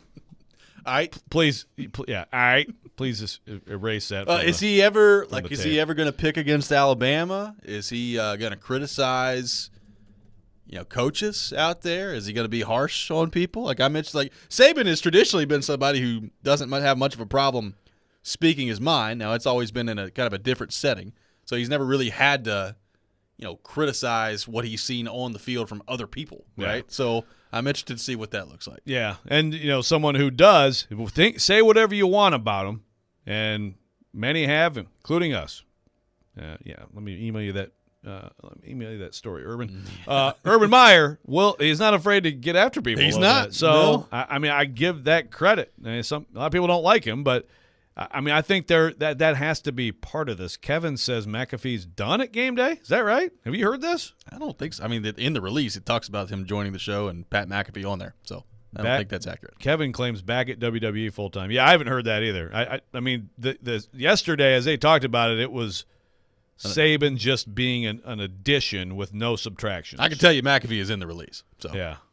So maybe before, late August, early September gets here, it changes. But right now, I think their plan is to have McAfee. So we'll see how it goes. Saban, too, I think he's going to do more than this. He also talked about when he sat down with Reese Davis a month ago, like trying to find solutions in college football in terms of everything we've been talking about, really with the Tennessee case too, right? Like NIL, and could there be a better way to govern that moving forward? Could there be some guidelines that get put in place, and wanting to be kind of a part of the solution that way too? So I don't think this will be all that Saban does. I'm interested to see like behind the scenes how involved he is with stuff like that. But the front-facing part of it on TV every week, I think it's a great hire by ESPN, and I think there will be a lot of people that watch now that Nick Saban is on there. I think McAfee brought that too. I mean, it's been College Game Day. I've always enjoyed watching it. It's been a part of my college football Saturday. I do think for a while there it got a little stale, and I think McAfee spiced it up a little bit, sometimes maybe a little bit too much, and now Saban being added to it as well. I like it. A little bit of new blood coming in there. Yeah, I like it. It could be bad. It could be. Tom Brady could be bad. Tom Brady could be great. I don't know. I know what he is as a player.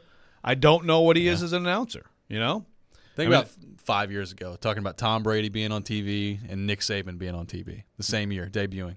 Yeah. It's pretty wild. Now think about Belichick being on TV. Mm-hmm. Can we make that happen? Let's just leave him alone. Someone claimed, I always forget who says things, but that they think Belichick would actually be amazing in that role, which would be interesting. It doesn't, but I have seen in some of those interviews when he actually when he's like relaxed and it's not a media press conference, he actually is kind of good. I have seen him at one. There's a famous clip of him out there going on like a 10-minute soliloquy about the history of the long snapping position, which was actually pretty entertaining. So maybe he would. Like maybe if he relaxed a little bit and wasn't having to go through press conferences that he obviously hates. Right. It wasn't feeling like he was being interrogated. Right. Maybe it would be different. But I don't know if I can see it. Saban and Belichick together.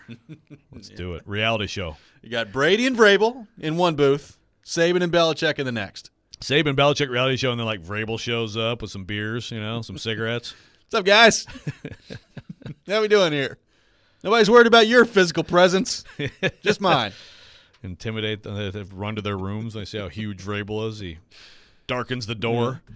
Coming up next, it's time for the Rex Rant with Joe Rexrode, and trust me, you are not going to want to miss the introduction to today's Rex Rant. I'm highly looking forward to it. You will all be highly looking forward to it as well. I can promise you that. I'm afraid. We'll get into that coming up next. Robby and Rexrode, 102.5, 106.3 The Game.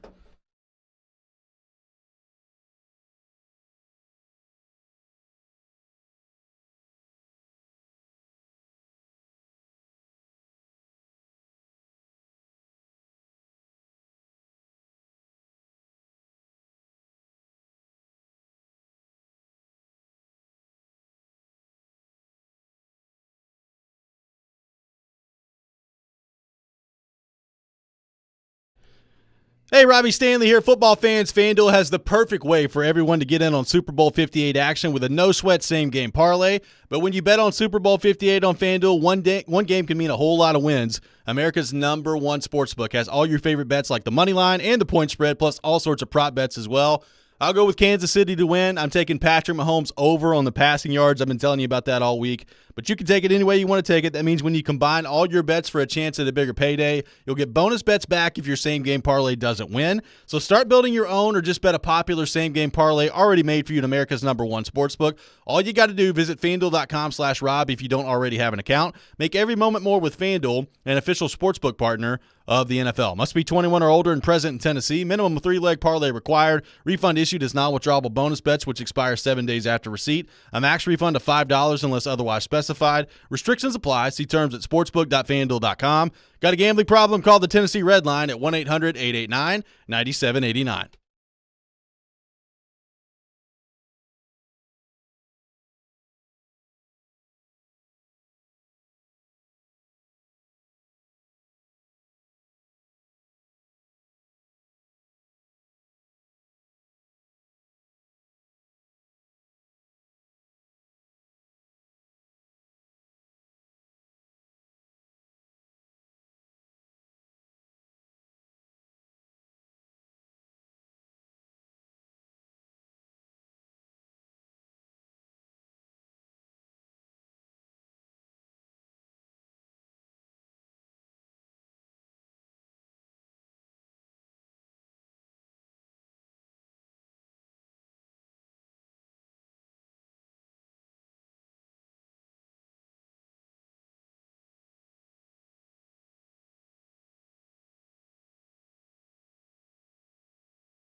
Sometimes he wakes up on the wrong side of the bed. And sometimes he's just, well, Joe. Awkward moment, let's do it. This is the Rex Rant, now on Robby and Rexrode.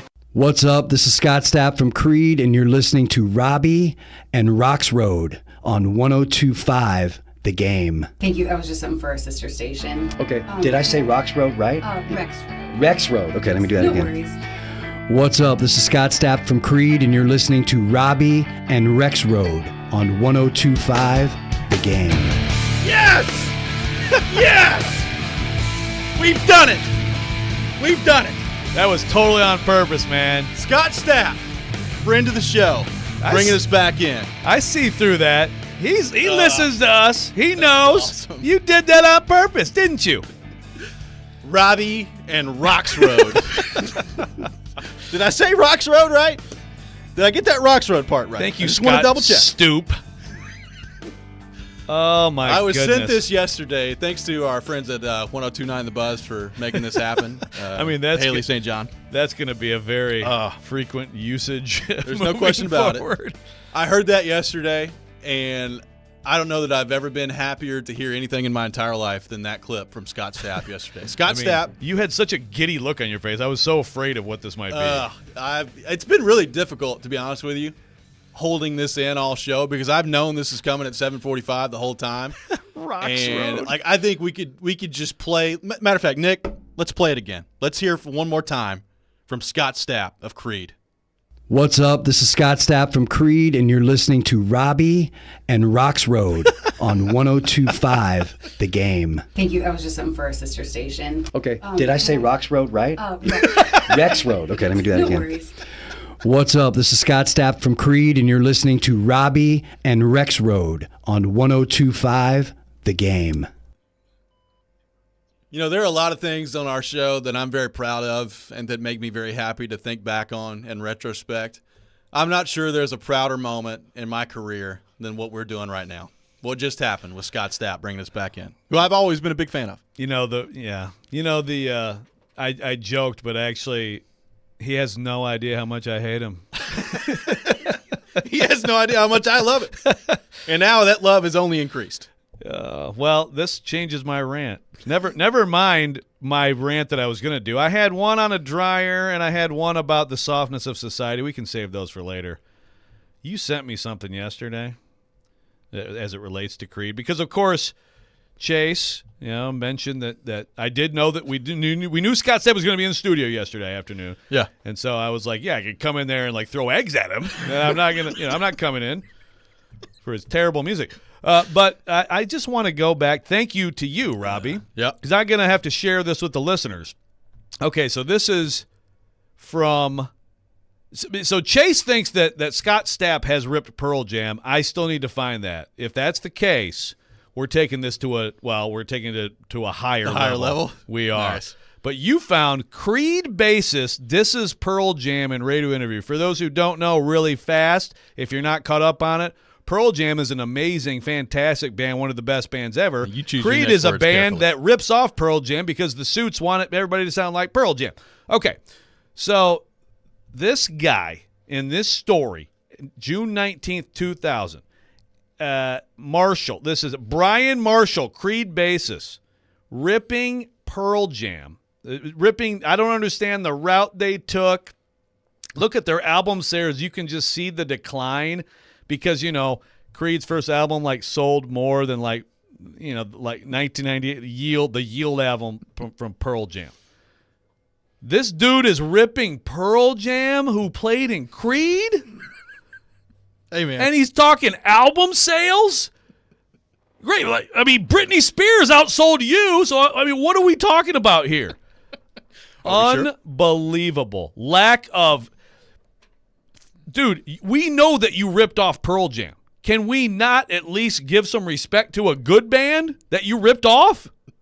Look, I just feel like you're a little bit in your feelings because Scott Stapp came in here and mispronounced your name. And it wasn't intentional. Matter of fact, he even went back and made sure that he got it right, which I respect. And I kind of feel bad now. He sounded like a nice guy in that clip. I feel bad for ripping. I feel bad for ripping his crappy, awful band. I enjoy and it's terrible, terrible, atrocious music. I really feel bad for it. But I will say the shots taken at Pearl Jam that I found on an article from 2000, which was pretty impressive. That was still on the internet. Was pretty impressive from MTV.com, I believe. MTV article from 24 years ago. Was this a Kurt Loder story? I don't know. Yeah, he was pressed. Okay, he was pressed by this radio host. He said he pointed out that. Well, I'm going to read this paragraph. Quote, when pressed by Savage, that's the radio host, Marshall pointed out that while there were some similarities between the two groups' lyrical tones, there were many vast differences between Creed and Pearl Jam's recent album sales and fan bases. Yeah, your fan base likes crappy music, bro. I just want you to know Creed is all the rage right now. It's coming back. Have you seen the Paramount Plus commercial that they've made with Creed in it? It's got Tua in it as well. It's a great commercial. I think it's coming up in the Super Bowl. But it's awesome. What? But Creed is in it as well. You got to check it out. Trust me, it's a phenomenal commercial. But now Robby and Rexrode is kind of a part of that lexicon. Now that we've got Scott Stapp voicing our intro back into the program, I don't think we could overuse it. Like, I think we should use that every time. No, that is there's nothing that Scott Stapp has ever uttered from his mouth that I've wanted to hear. Like, it's absolutely unlistenable. But that is funny, and I'm here for it. The text line is absolutely blowing up. They're very much enjoying it. Nick, let's do it again. Let's hear from Scott Stapp one more time here on the program. Well, I'll give Nick a second to pull it back up.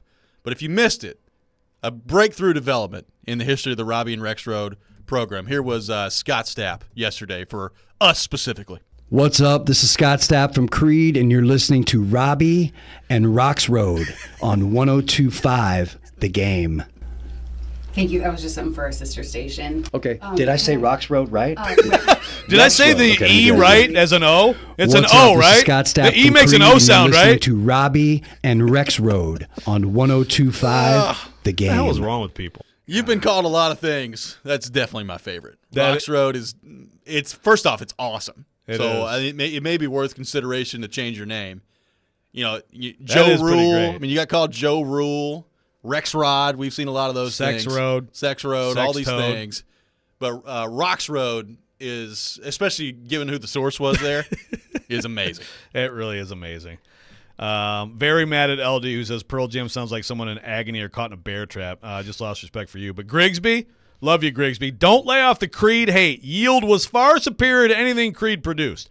Yield's outtakes, Yield's like coughing to the side when they had to go to the bathroom was better than anything, okay? Do I need to keep going? I'm with LD. I can't take a person who criticizes Creed but claims the Beatles music is good. Right there speaking my language, baby. What? I love it. Holy crap, LD. You are banned from listening to music for the rest of your life. You're grounded.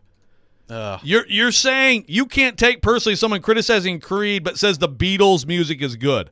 Holy crap, dude. That's one of the worst takes in the history of mankind. I agree with every last syllable that LD said there. Ian Safar has tweeted us, says, I would very much like to take credit for this idea. This is an Ian Safar creation. Ian did this? Yeah. Well done, Ian. Can you take over Jared versus Joe? Caroline's winning on purpose for Jared. So I'm not sure that we'll ever have a Rex rant that tops this one. I mean, it may just be setting ourselves up for disappointment from here on out. But, Nick, one more time.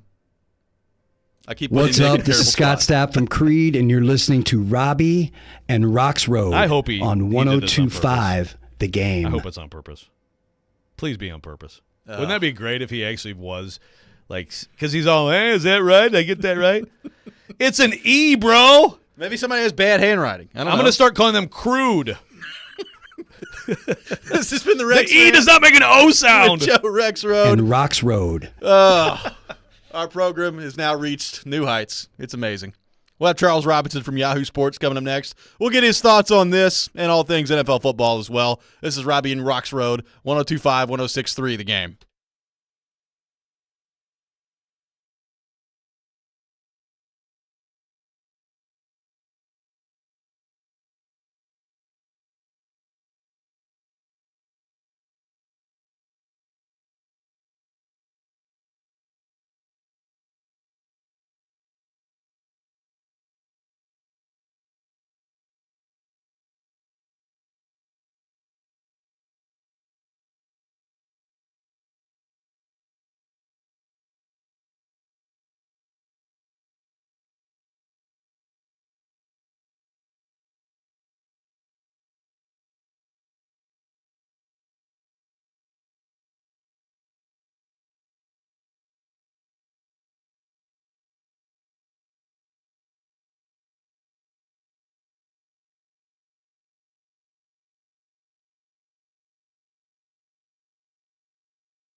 Final hour, Robby and Rexrode, 102.5, 106.3 The Game. Robby Stanley, Joe Rexrode, Nick Keyser here with you on this Thursday morning. And as we do every Thursday morning at 8 o'clock, we go to our 102.5 The Game phone line, driven by WilsonCountyHyundai.com. And welcome in our friend Charles Robinson from Yahoo Sports. Charles, good morning, good early morning out there in Las Vegas. How we doing? Doing well. I'm very happy to be on with Robby and Rexrode. Just absolutely beautiful. So You've been around for a lot of moments in Joe Rexrode's career. Where does this moment with Scott Stapp of Creed rank in your mind? Because to me, it's got to be at the top. He's getting clapped by anyone from Creed at this point is amazing. That was amazing. It was awesome. I love that clip. Not to take this down a rabbit hole, like inside jokes, but one time, Charles, at MSU, I got into a screaming match with Drew Chabot because he told me that Creed was good, and I was like, "That's the worst effing album I've ever heard in my life," and it just is all flooding back to me now. This is like the late '90s. God. Yeah, that's amazing. I love it. You can go ahead and hang that clip in the Hall of Fame. You need to play that every intro for the show forever. I agree. I mean, I said last segment, you can't overplay it. You can't overplay it. You can't. I laugh every time I hear it. Oh, it's just incredible. Vowels are hard. Shut up, Rexrode. So, Charles, out there in Vegas for the Super Bowl, San Francisco and Kansas City. We'll get into the matchup specifically here in just a few minutes. I am curious, though. We were talking about this earlier. If Kansas City wins and they're able to pull this off and win their third Super Bowl in the last 5 years, given all the teams in the NFL now, the salary cap, everything that we've seen, where does this run from Kansas City and Mahomes and Reed and Kelsey rank when you start to stack up kind of the all-time dynasties? I mean, New England obviously had their run, and it was kind of two separate dynasties when you really look at it, early in Brady's career and then late in Brady's career. Yeah. But where does this rank when you look at what Kansas City has been able to accomplish if they pull this off Sunday? I mean, in sort of the short area of 6 seasons as Mahomes' starter, I mean, it's up there with anyone, I think, at any point. Anything that the Niners put out there, I think same with Brady and the Patriots, and obviously the dynasty that the Cowboys had in the 90s. I think you can just pretty much stack them up with everyone because now they're set up. It's funny that people forget that Brady went a really sustained period without winning a Super Bowl, and you start to approach, like, can Mahomes really do it? Can he catch him in terms of the number of championships? Because when Brady won 7, at least for me, I'm like, that'll never be matched. Like, there's no way. Like, it's ridiculous to even think about. But 3 and 6 is just so absurd. And being here and being around Mahomes this week, what struck me is how normalized this is for him now. He's almost bored. The only thing I can really compare it to, I remember Gronkowski at the very end of the Patriots run. They had been to so many Super Bowls. I remember Gronk one time at the podium being like, "I'm so bored. I'm so bored being here," and being like, "What a problem to have as a player going to so many Super Bowls that it just becomes this like normalized thing to you." But that's kind of how I look at Mahomes right now. He just is. There's nothing about this experience that he hasn't been through. He's perpetually in an AFC title game or a Super Bowl every single year. And, you can just, if there's any difference between the two teams, you look at like Trent Williams on the 49ers. This is a huge experience for him. And you're like, God, this guy's been in the league forever. He's been an all-pro. He's been at the pinnacle for such a long time. And yet, this Super Bowl experience is, and I don't want to say overwhelming for him, but you can see that it's a really big deal for him. And then you look at Mahomes and you're like, to him, he's just like, okay, yeah, well, all right, we're playing in February once again. Like, let's go ahead and get through this. And the questions and kind of the way everything rolls out, it just doesn't faze him at all. And it's wild to see a player, on that level where he is at this point in his career. And realistically, I think if they win this, the shot he has to catch Brady is as real as probably anything we'll ever see. Now, I don't know. I wonder how long can they keep Andy Reid here? What's going to happen when eventually they swap out Travis Kelce, because that's the big, piece that I think has helped him sustain this run. But it's just pretty amazing to kind of see the guy in this environment now and how unfazed he is by anything that's happening here. On the other side, if the Niners lose, is Kyle Shanahan headed toward basically being like the Andy Reid existence, of a great coach, and then also Brock Purdy, Brock, and I know I'm asking a question without knowing how the game goes, but to me, we've talked about this week, Charles, like Brock Purdy, I think he's very good. Obviously, I think he cements himself with a win, but maybe it also is a little bit of hope for the rest of the league. Like you don't just have to try to find Mahomes. You can have a great team and a very good quarterback and still win it.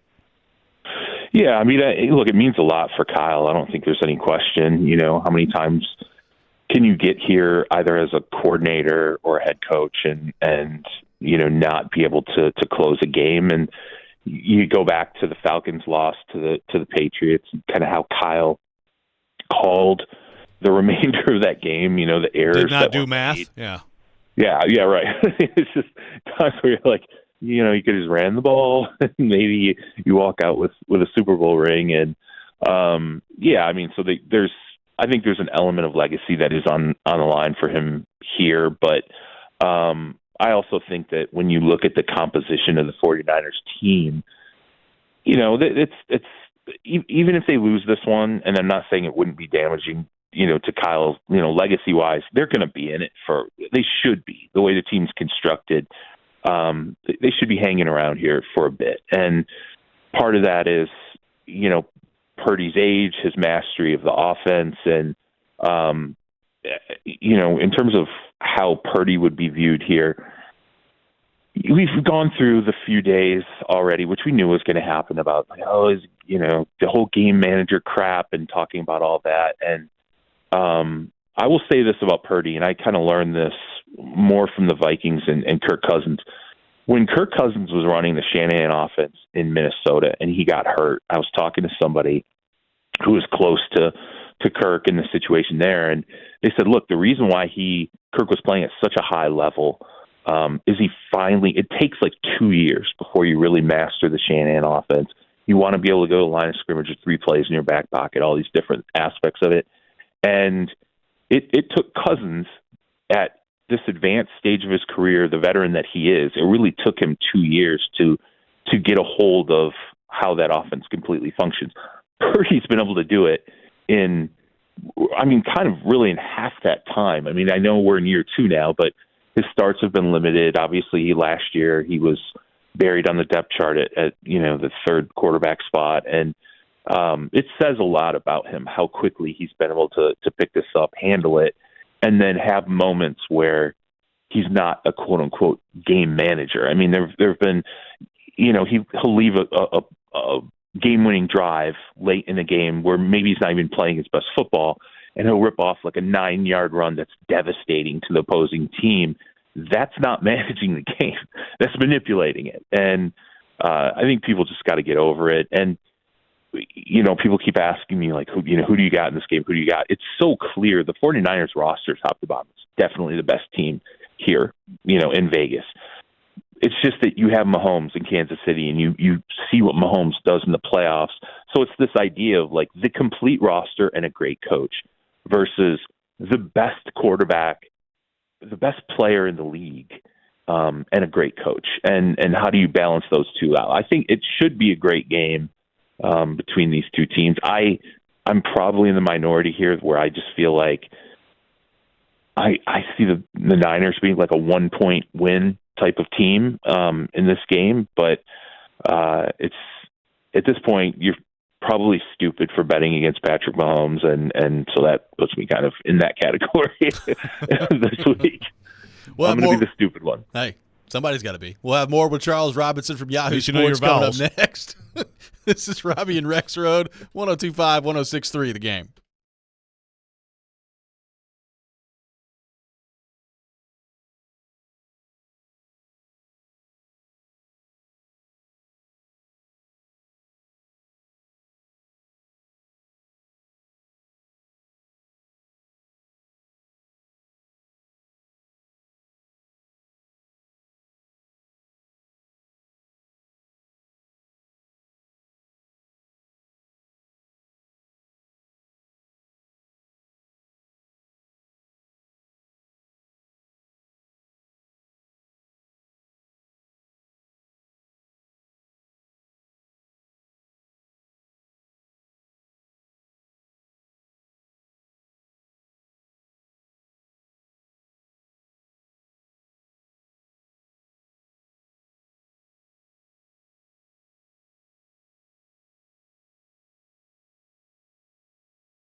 Welcome back in, Robby and Rexrode, 102.5, 106.3 The Game. We continue our conversation with Charles Robinson from Yahoo Sports now on the program. Charles joins us every Thursday morning from 8 to 8:30 here on the program. Charles, we talked about the prospects of the Chiefs winning this. How much longer do you think Andy Reid wants to do this? Because there was some speculation a few weeks ago that maybe if they win, he could retire. And I kind of look at it as, man, as long as you've got Patrick Mahomes and you feel like you could still do it, you're going to have a chance every year. So what do you make of the Andy Reid part of this? Yeah, don't you kind of feel like this is like someone who's in like a job where they're making a ton of money, and you're like, don't you just ride that as long as you can? Yeah. You just ride it out, man. Like, what are you doing? You spent all these years positioning yourself to, be attached to a player of this caliber. You think about all the failures in Philadelphia. So he was so successful there, and yet just never able to get it over the top. And now he's got this player who is, like I said in the prior segment, he's capable of taking you into a game against a better team, and you just really question yourself ever picking against this player. So for Andy, I don't know why you'd walk away from that. And I don't know if it was Adam Schefter who kind of brought up and like Bill Belichick, like this idea that maybe Bill Belichick could be the team that if Andy were to retire, hey, maybe Bill Belichick walks in. If you're Andy Reid, are you? I'd be like, yeah, I'm going to coach him 100. Like, suck it, Belichick. Like, why would you turn this team and this quarterback, ever think about turning this team and this quarterback over to anybody? But I guess you have considerations of family and just whatever else you want to do. Andy has not sounded to me here like he looks like he's a guy who is burned out or needs a break, wants to just walk away from this. It doesn't seem to fit his demeanor, in this position. So, but again, we don't know every consideration in the background, and I know Schefter was the first one to bring this up. So I'm sure that he has potentially heard it from other people. I have not, and it's just, again, it's hard for me to see a coach of that stature who's worked so hard to put himself into this situation, walking away from a Patrick Mahomes, who's ultimately in his prime. And by the way, Mahomes, there's zero question what Mahomes wants. He wants Andy Reid to be around here forever. I think he loves Andy Reid as a coach, a play caller, everything that he could want as a leader of the franchise. So it's an interesting, kind of narrative. And to me, there would have to be, I'd be curious to know what would fuel that, having listened to, Andy since we've been here and not getting any inkling that he feels, worn out or anything. And again, I just keep thinking in my mind, like, unless he knew I'm turning this opportunity over to X, to someone who I really feel like, deserves to have this player and this team, I don't know any reason why at this stage he'd do something like that. All right, 2 Nash Vegas adjacent questions for you as you're in Las Vegas, Charles. 1, how big of a deal is it for the Titans to get Bill Callahan, as I promised they would? And 2, does Mike Vrabel need to stop lifting for a while and get some some thick glasses and a nerdy haircut or something so people will hire him? Well, first and foremost, Callahan, we talked about this before. Like, I thought, it was hard for me to envision like the Cleveland Browns saying, no, we're not going to let you go and fulfill what is probably a dream at this point to see his son get a head coaching job and then, go and be part of the staff. And it's massive. I think it's huge for the offensive line. I still think that you've got to add talent. There has to be horses there for him to work with. But, he's just a tremendous, tremendous offensive line coach, tremendous designer when it comes to, implementing a running game. There's a reason why he was making a ton of money as an assistant coach for the Cleveland Browns. There's a reason why I know they are hurt to lose him, to the Titans. And So I think and also it was sort of this thought in my mind where I'm like, well, if this is a package deal, this is a pretty great package if you're the Titans, particularly given where they need to get better and the problems that the team had in 2023. So I couldn't imagine a better addition at that particular position where it could be transformative for their offense. So I think that's absolutely great. And Vrabel, I don't know what to tell you. It was weird to even kind of see that report from Diana Rossini that his size and stature probably intimidates some people. By the way, I do believe it. Like, I think that we forget a lot of these owners. They're not used to dealing with people like Mike. Like, as a journalist, I will say that, like, for myself, over the expanse of my career, there have been individuals who carry themselves in a way that can be a little intimidating. They can be hard to get close to. They can be people who you're like, you sort of feel like you're always on a footing trying to earn some respect in a one-to-one conversation. I would put Mike in that. Honestly, I would. And the last time I was there, he and I talked about, his time in Houston, and there was a similar bar that we both knew about. And I was like delighted to have this connection where I'm like, yeah, I know where that bar is. It's, down the street from my house. We used to go there all the time and just kind of have this like nice regular person moment where you're talking to him about, having frequented sort of the same place and why you liked it or whatever. Now, please don't hit me, Mike. Yeah. I mean, like, he can be, he's a very, I will say this about, and I don't think it's so much his stature, although he definitely has that. He's just a really intense guy. He just is. He's you feel it the second, and he's been like that his entire career. He was like that as a player. I remember being in the Patriots locker room being like, God, like, this is it's one of these dudes where you're like, it feels like you're competing to even talk to him and to interview him. So I do think there's probably an element of that is somewhat true.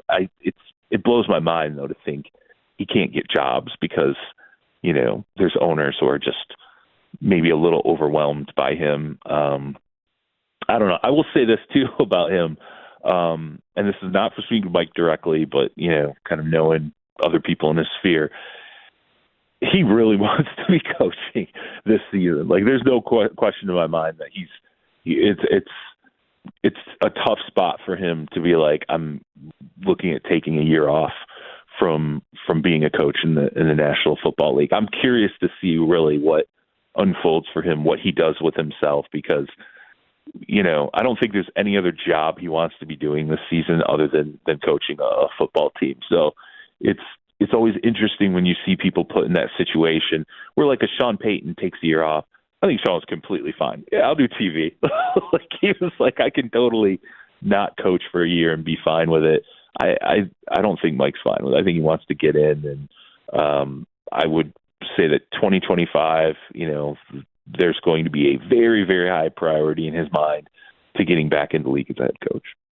Charles, last thing for you here. We talked with you about this situation a few months ago, but I'm interested to get your thoughts on it now. T. Higgins in Cincinnati. How do you view that situation and where that seems to be trending in your mind?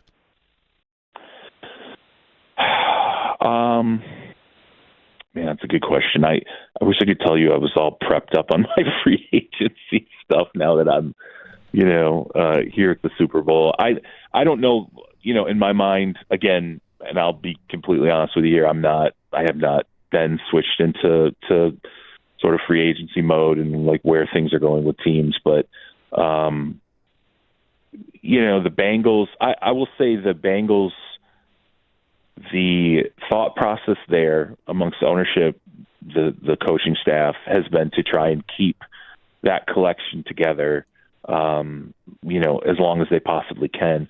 I don't know what free agency is going to look like though for him. I think the availability, when you look at this draft, it's not going to be great for a guy like T, because this draft is loaded with wide receivers. I mean, It's crazy how many wide receivers are coming out in this draft. And that's going to be prohibitive when it comes to sitting there and going, do we want to pay a wide receiver? Well, let's say that last season weighs on him. Do we want to pay a wide receiver $18, $19, $20 million, $22 million a year when legitimately there could be 5 first-round wide receivers, 6 first-round wide receivers, or do we want to go and get a young guy in the draft? And by the way, that's just in the first round. It's going to be a deep draft for wide receivers. So I do think that's something that could potentially, weigh on him in free agency. But I'm being completely upfront with you guys. I have not shifted into that mode where I've started to ask people like, let's shape up the free agency class and where is this going? And, how did last season, maybe how did that impact the jockeying of positions and players? So ask me when I get out of here next week. Maybe I will be a little more dialed in on free agency once I get out of Vegas. By the way, Vegas, they can't keep putting Super Bowls here because they just can't. Like it was Thursday. I've already had 1.5 nights where I had a hard time remembering how I got back to my room the previous night. like I was with Dan Wessel last night. I was like, look, I'm not proud to admit this. I was like, but it's late Wednesday night. I've definitely had a night here where the next morning I was like really struggling to remember how exactly I got back to my room. I don't think we can have a lot of Super Bowls here. And it's been a rainy week, by the way. It's not like it's been a beautiful, I guess in Vegas it doesn't really matter if it rains, but the game's not till there's Sunday. No weather man. in Vegas. You got a lot of time left. Yeah. I don't. Stop hanging out with Wetzel. That's your problem. Everybody here is run. I will tell you, everybody here, I can tell a lot of people already run ragged because you see them at the availabilities and we're all, like eyes are just like swollen. And last night I was going through the casino. It's like 1 a.m, which tells you like what time. Like I'm working at like 4 hours sleep here, 4.5 hours, and there was another national reporter that I passed, and they were at a roulette table. It was completely out of hand. Like everybody's like yelling and screaming, and it was a total scene. And I noticed as I walked by, they weren't wearing any shoes. They were in bare feet, and I'm like, you're in a casino. Like, what are you doing? Yeah, shoeless Schefter, huh? At the roulette table at 1 a.m., screaming and yelling as you're like, it was just a total absolute scene. Yeah. That's where we're at. That was Wednesday. Maybe they should put it there every year. I mean, just every year have it there. I thought about taking a picture, too. I was like, maybe I should take a picture. I'm like, nah, that'll just get me in trouble because I want to put that on social media. Well, Charles, really appreciate you taking time to join us as always. Get you some rest this weekend, and we'll talk to you next week. All right, take care, guys. Enjoy. Charles Robinson, our guest on Robby and Rexrode. We'll take your thoughts on what Charles had to say. Lots to react there.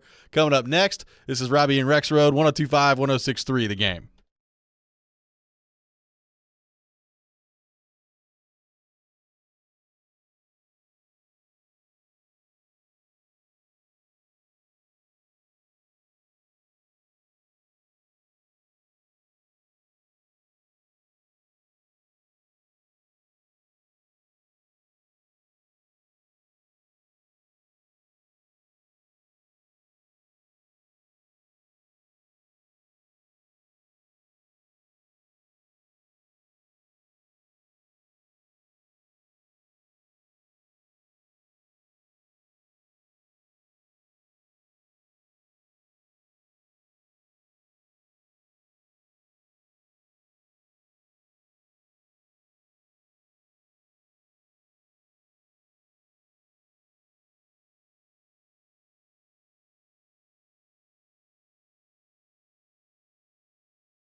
Welcome back in, Robby and Rexrode, 102.5, 106.3 The Game. Thanks to Charles Robinson from Yahoo Sports for being with us in the last segment. We got some tickets to give away, and we're going to do things a little bit differently this morning. So we got a big prize for you that I think a lot of you are going to be interested in. We got some tickets to see Kenny Chesney and Zach Brown Band with special guests Megan Maroney and Uncle Kracker coming up at Nissan Stadium on Saturday, August 3rd. And we're going to be giving these away over the next few days here close to Valentine's Day.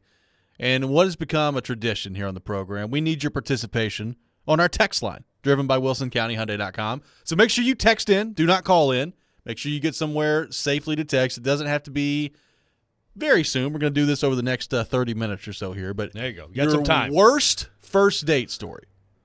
Your worst first date story. Whatever story comes to mind when you think about the worst first date you've ever had. Let us know about it on our text line. Nick Keyser is going to be our judge back there, and Nick Keyser's favorite story is going to win a pair of tickets to see Kenny Chesney, Zach Brown Band with special guest Megan Maroney and Uncle Kracker coming up at Nissan Stadium on Saturday, August the 3rd. So do something that you think will impress Nick Keyser. Worst first date story. Correct. I got some candidates, but let's hear from the people. Let's hear from the people. By the way, Charles out there in Vegas with Dan Wetzel. I don't know if all Twitter heard that, but I wonder if Charles is also an agent for the NCAA, as is Dan Wetzel. Well, what were they pronouncing? Charles has made some things names? happen with the NCAA before. His memory serves me correctly. This is true. Charles has actually helped the NCAA take the Heisman away from Reggie Bush. So I guess actually Charles is an agent of the NCAA. I was about to say that he might be the one that is. Who knows? God, it's all been a conspiracy all along. I never knew, Wetzel. Never knew. By the way, there's some rain expected to be coming up on Saturday. So with that in mind, the Super Saturday that we've been talking about has been postponed to a future date, benefiting the Nashville Predators Foundation. Any tickets that have been purchased will be honored on the rescheduled date. We'll have more details on when that'll be coming up here shortly. But just make sure you stay tuned for that. Going to be outdoors, so we don't want, obviously, people getting rained on Saturday. So we'll keep you updated with the new date for Super Saturday when that becomes available to us. What did you make of what Charles had to say about the Super Bowl matchup there? It was interesting to get his perspective on the dynasty part of it. And I'm with him. Like, we've talked about the conversation around Andy Reid. Like, to me, when you got this machine rolling as well as it is right now, it'd be hard to walk away from, I think, if you're Andy Reid or anybody.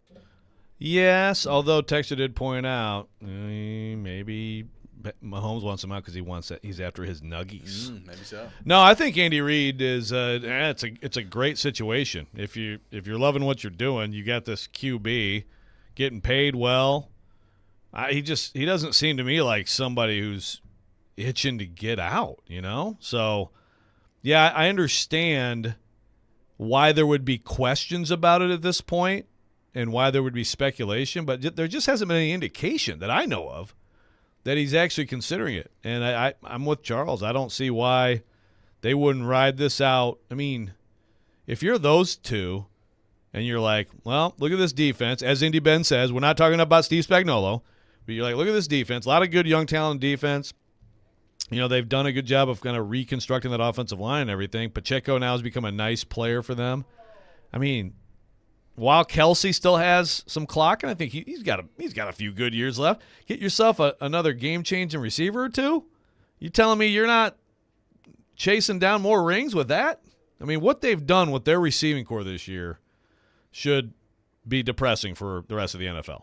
Yeah. I mean, it's, we've talked about, it's famous, like Brady gets talked about for winning some Super Bowls with the receiving core that he had, and Deion Branch out there. And hey man, it's good fantasy pickup for me in 2001. But sure, but I mean, there have been some light receiving cores that he's won Super Bowls with. But a great tight end. Same kind of thing, right? And I mean, this would be up there. I think Rice has a chance to be a pretty good player. Other than that, the receiving core is pretty light. Like, I've watched MVS play for a while. That guy is not very reliable. Although he made a good catch in the AFC title game. He did. He finally made a play. He made a play, so good for him. But the receiving core is very light that Patrick Mahomes is working with, which does scare you, though. Like, if they draft and hit on a receiver at some point here, you're like, man, what's that going to mean for the rest of the league if he gets another weapon on the outside? I mean, even if you think back to Tyreek Hill. I mean, because I do think Rice is good. If he just had 2 good receivers and that kid grows, yeah, it's curtains, man. You think he catches Brady? I mean, 7's so many. 7 is so many. It is. I mean, I was thinking about this as Charles was talking, because Charles was kind of laying out the case of how he's probably got the best chance of anybody to do it. And I was thinking, like, so if he wins Sunday, he's got 3, and he still has to win 4 more. That's a lot. It's a lot. And again, so Brady won his 3rd, and then he won a decade, and then added 4, which is crazy. So I don't know. That's a lot. I do think when it comes down to and I'm with everybody who says, take it easy, let's calm down on the GOAT stuff. I mean, Mahomes is a first ballot Hall of Famer if he quits today, right? Yes. For sure. I do think that if Mahomes were to get I hate that it's just we're counting rings when we're saying go. Like, Peyton has 1 ring when he was good, and he's very high on the list. Dan Marino has no rings. He's very high on the list of the greatest quarterbacks of all time. I do think if Mahomes just extends his career, keeps playing at this level for several more years, and he gets like another ring or 2, then I think he will have a case as the GOAT, even if he doesn't get to 7. Some of you will disagree. Has he already overtaken Dan Fouts on your personal ranking, or has he got some ways to go? Easy. He's not that. Yeah, I mean, Mahomes isn't even the best AFC West quarterback of all time. That's my man, Danny Fouts, Hall of Famer, friend of the program, Hall of Famer. Dan Fouts, friend of the program. Scott Stapp, friend of the program. We're building quite a resume here on Robby and Rexrode. Yeah, Dan Fouts seems to know how to use vowels. Some of the text line said Jared's going to be mad for not asking Charles about the Rand not going to Senior Bowl crap he's been crying about. Please tell me Jared hasn't been crying about that this week. From Vegas on Radio Row, still talking about Rand in the Senior Bowl? That's not true, is it? I don't think so. I don't know.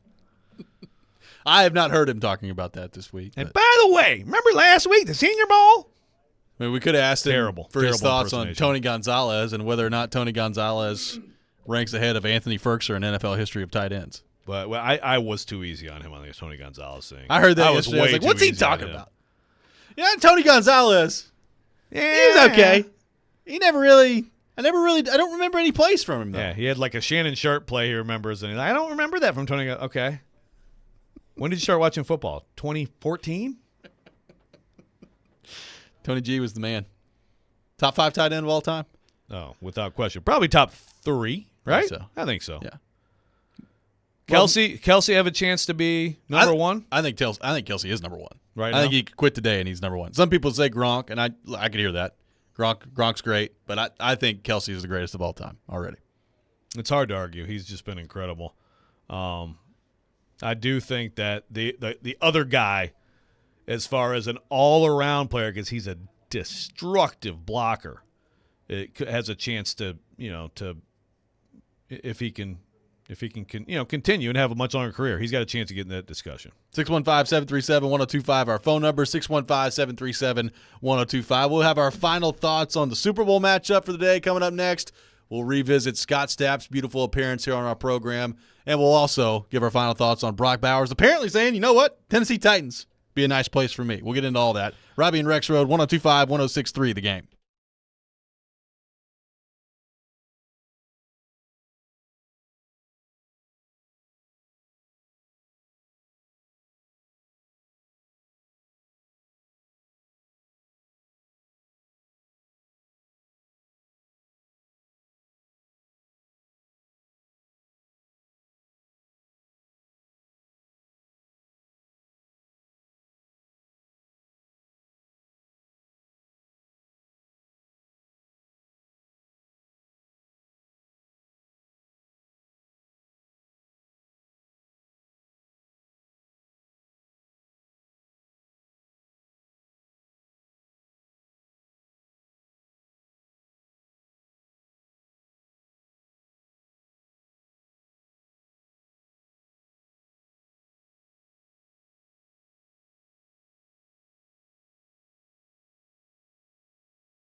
Speaking of Gronk, last year the Super Bowl, Rob Gronkowski wide left on FanDuel's Kick of Destiny. Now he's back for Kick of Destiny 2, everybody. This time you can play along. All you got to do is choose if Gronk's going to make or miss. Get that free pick in right now. If you're right, you're going to win a share of $10 million in bonus bets. Everyone can get on the action when Gronk takes his shot at redemption before Super Bowl 58 Sunday. Whether your team make or team miss, just head to the FanDuel Sportsbook app, get your pick in, absolutely free. Tune in before the game to see Gronk's kick live. You win a share of $10 million in bonus bets if you're right. New to FanDuel? Visit FanDuel.com/Joe102 to sign up. Make every moment more with FanDuel, official sports betting partner of the NFL. Must be 21 or older and present in Tennessee. Max refund $5 unless otherwise specified. Restrictions apply. See terms of sportsbook at FanDuel.com. Gambling problem? Call Tennessee Red Line 800-889-9789.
Welcome back in. Final segment of the day. Robby and Rexrode, 102.5, 106.3 The Game. Brought to you by Chuck McDowell and Medical House Calls. Middle Tennessee's best medical care in the comfort and safety of your own home. For more information, go to medicalhousecalls.com. Medical House Calls, where the nearest clinic is your home. We are live from our Spring Hill Heating and Cooling Game Nashville studios, keeping your home feeling comfortable all year round. Robby Stanley, Joe Rexrode, Nick Keys are here with you. You see this latest from DJ Burnside? Yeah, I have. I'm just seeing it. My God, I'm an ugly person. You look great. God. I do. I mean, I love the. I'm trying to figure out whose hair would that be. It looks like Don Dokken. Is that Don Dokken's hair? I sure hope so. Out of me. Underrated hair metal band from the 80s. Dokken. That's Under Lock and Key. Oh, you never heard of Dokken? I don't think so. That's not as bad as your Beatles take, but man, I feel sad for you. I'm just glad other people agree with me that Creed is better than Beatles. Totally. Thankfully, I did have some angry, appropriately furious response on the text line. I appreciate you all who provided some sanity. So, Nick, let's go ahead and hear this again. For those who may have missed it earlier, if you missed today's Rex rant, I can promise you're going to want to go back and check it out. We will probably, as a program, never top the Rex rant that we had today. But here's what happened on our show yesterday. The great Scott Stapp of Creed, now officially a member of Robby and Rexrode. What's up? This is Scott Stapp from Creed, and you're listening to Robby and Rexrode on 102.5 The Game. Thank you. That was just something for our sister station. Okay. Did I say Rexrode right? Rexrode. Rexrode. Okay, let me do that no again. Worries. What's up? This is Scott Stapp from Creed, and you're listening to Robby and Rexrode on 102.5 The Game. I appreciate the attention to detail that Scott Stapp put into making sure he got everything right. He went back and he checked it out. He's like, did I say Rexrode right? Rexrode. Okay. Let me make sure I go back and do that again. Hi, this is Scoot Stitt from Crude. I have a problem with vowels. And Rexrode. I blame somebody's I have a problem with vowels and making bad music. I blame somebody. It's got to be somebody's handwriting. Yeah. So the E and the O didn't put the little thing. Yeah, didn't put the swoop in there. I want to see it. I want to see the evidence because I'm really hoping that Scott Stapp knows that this program, and I know it's not you, Robby. You're just kind of caught in the mix here. But this program has been ripping Creed for many years, and I hope that he actually knew that. Well, I know. You're right. Just me, okay? I will own that, and I hope that he knew that, and that he is actually took the chance to take a little shot. Well, if he did, it was well done by him. I enjoyed every last second of it. A lot of Rexrode jokes on the text line today. We've talked about it before. You've been called many things throughout the course of your life. This is my favorite. Above Joe Rule, above Rexrode, Rexrode, this is the best of all time. The GOAT by Scott Stapp. One time I got this fight in college. This kid called me Rex Bleep and Rex Bleep, like body parts. Yeah. This is definitely the fact that no one has ever gone with Rexrode is wild. You know what I mean? 'Cause it kind of makes sense. It kind of is. Oh well, good for you, Scott Stapp. He's a true wordsmith. We're gonna hear that clip a lot on the program as we move forward here. I said it earlier, and I still believe it. There may be a time it changes, but I don't know that we can overplay it. So we're gonna do it for a while, but we'll see how it goes. I mean, I think that may be the "We're vibing, Robby." That was one that got a lot of play. It got a lot of play from Joey Ryan Johansson. Yeah. We've had others, but this one's got a chance to. It's got a chance. This one's got a chance to really have some staying power. Yes, yeah, no question about that. Much better staying power than Creed. Wow. Speak for yourself. They're on commercials commercials now. Yeah, they are. They're on commercials. They're touring. Yeah. It's time to get back on the road, make some money.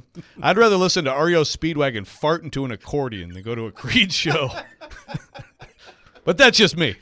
Hey, Joe, I have to clear something up because you think that this was done maliciously. It was on my end and Robbie's end. But, yes. But wait, you wrote ROX? No, I wrote okay. Rexrode. I wrote like I said, hey, I mean, I'll tell the whole story. I told Haley, when he was coming in, I was like, hey, can you get him to do a liner for Robby and Rexrode? It'll be really funny because Joe hates Creed. And so we'll play it. And then it took a whole nother level when he said Rexrode. It did. It is amazing. Like that was not. It could planned. not have gone better. That was not planned. And I sent it to Robby, and I said, I have actual tears flowing down my face right now. I'm laughing so hard. I sent it to Ryan Porth, who had the same reaction. Oh, I can imagine his screaming. Oh yeah, he's like, that is absolutely perfect. Yeah. I mean, we could have scripted it, and it couldn't have gone better than it actually did. No, it was great. But look, Scott could not have been better. Yeah. He was nicer. He was really cool. Creed playing at Bridgestone. So I'd love to Joe, make it we'll clear. get you backstage. Yeah. We'll get you front row. It'll be great. I would love to make it clear that I love Creed. Yeah, that's good. Rexrode can shut up. You can do all the damage control you want. There's no damage control. I'm dead serious. I love Creed. Leave it alone. Lot of disrespect today on the program. I love you, Scott Stapp. That I does- changed my mind. I'm going to buy the Creed box set. That does it for us today here on the program. Chase McCabe and Big Joe Dubin coming up next. You're listening to Robby and Rexrode, 102.5, 106.3 The Game.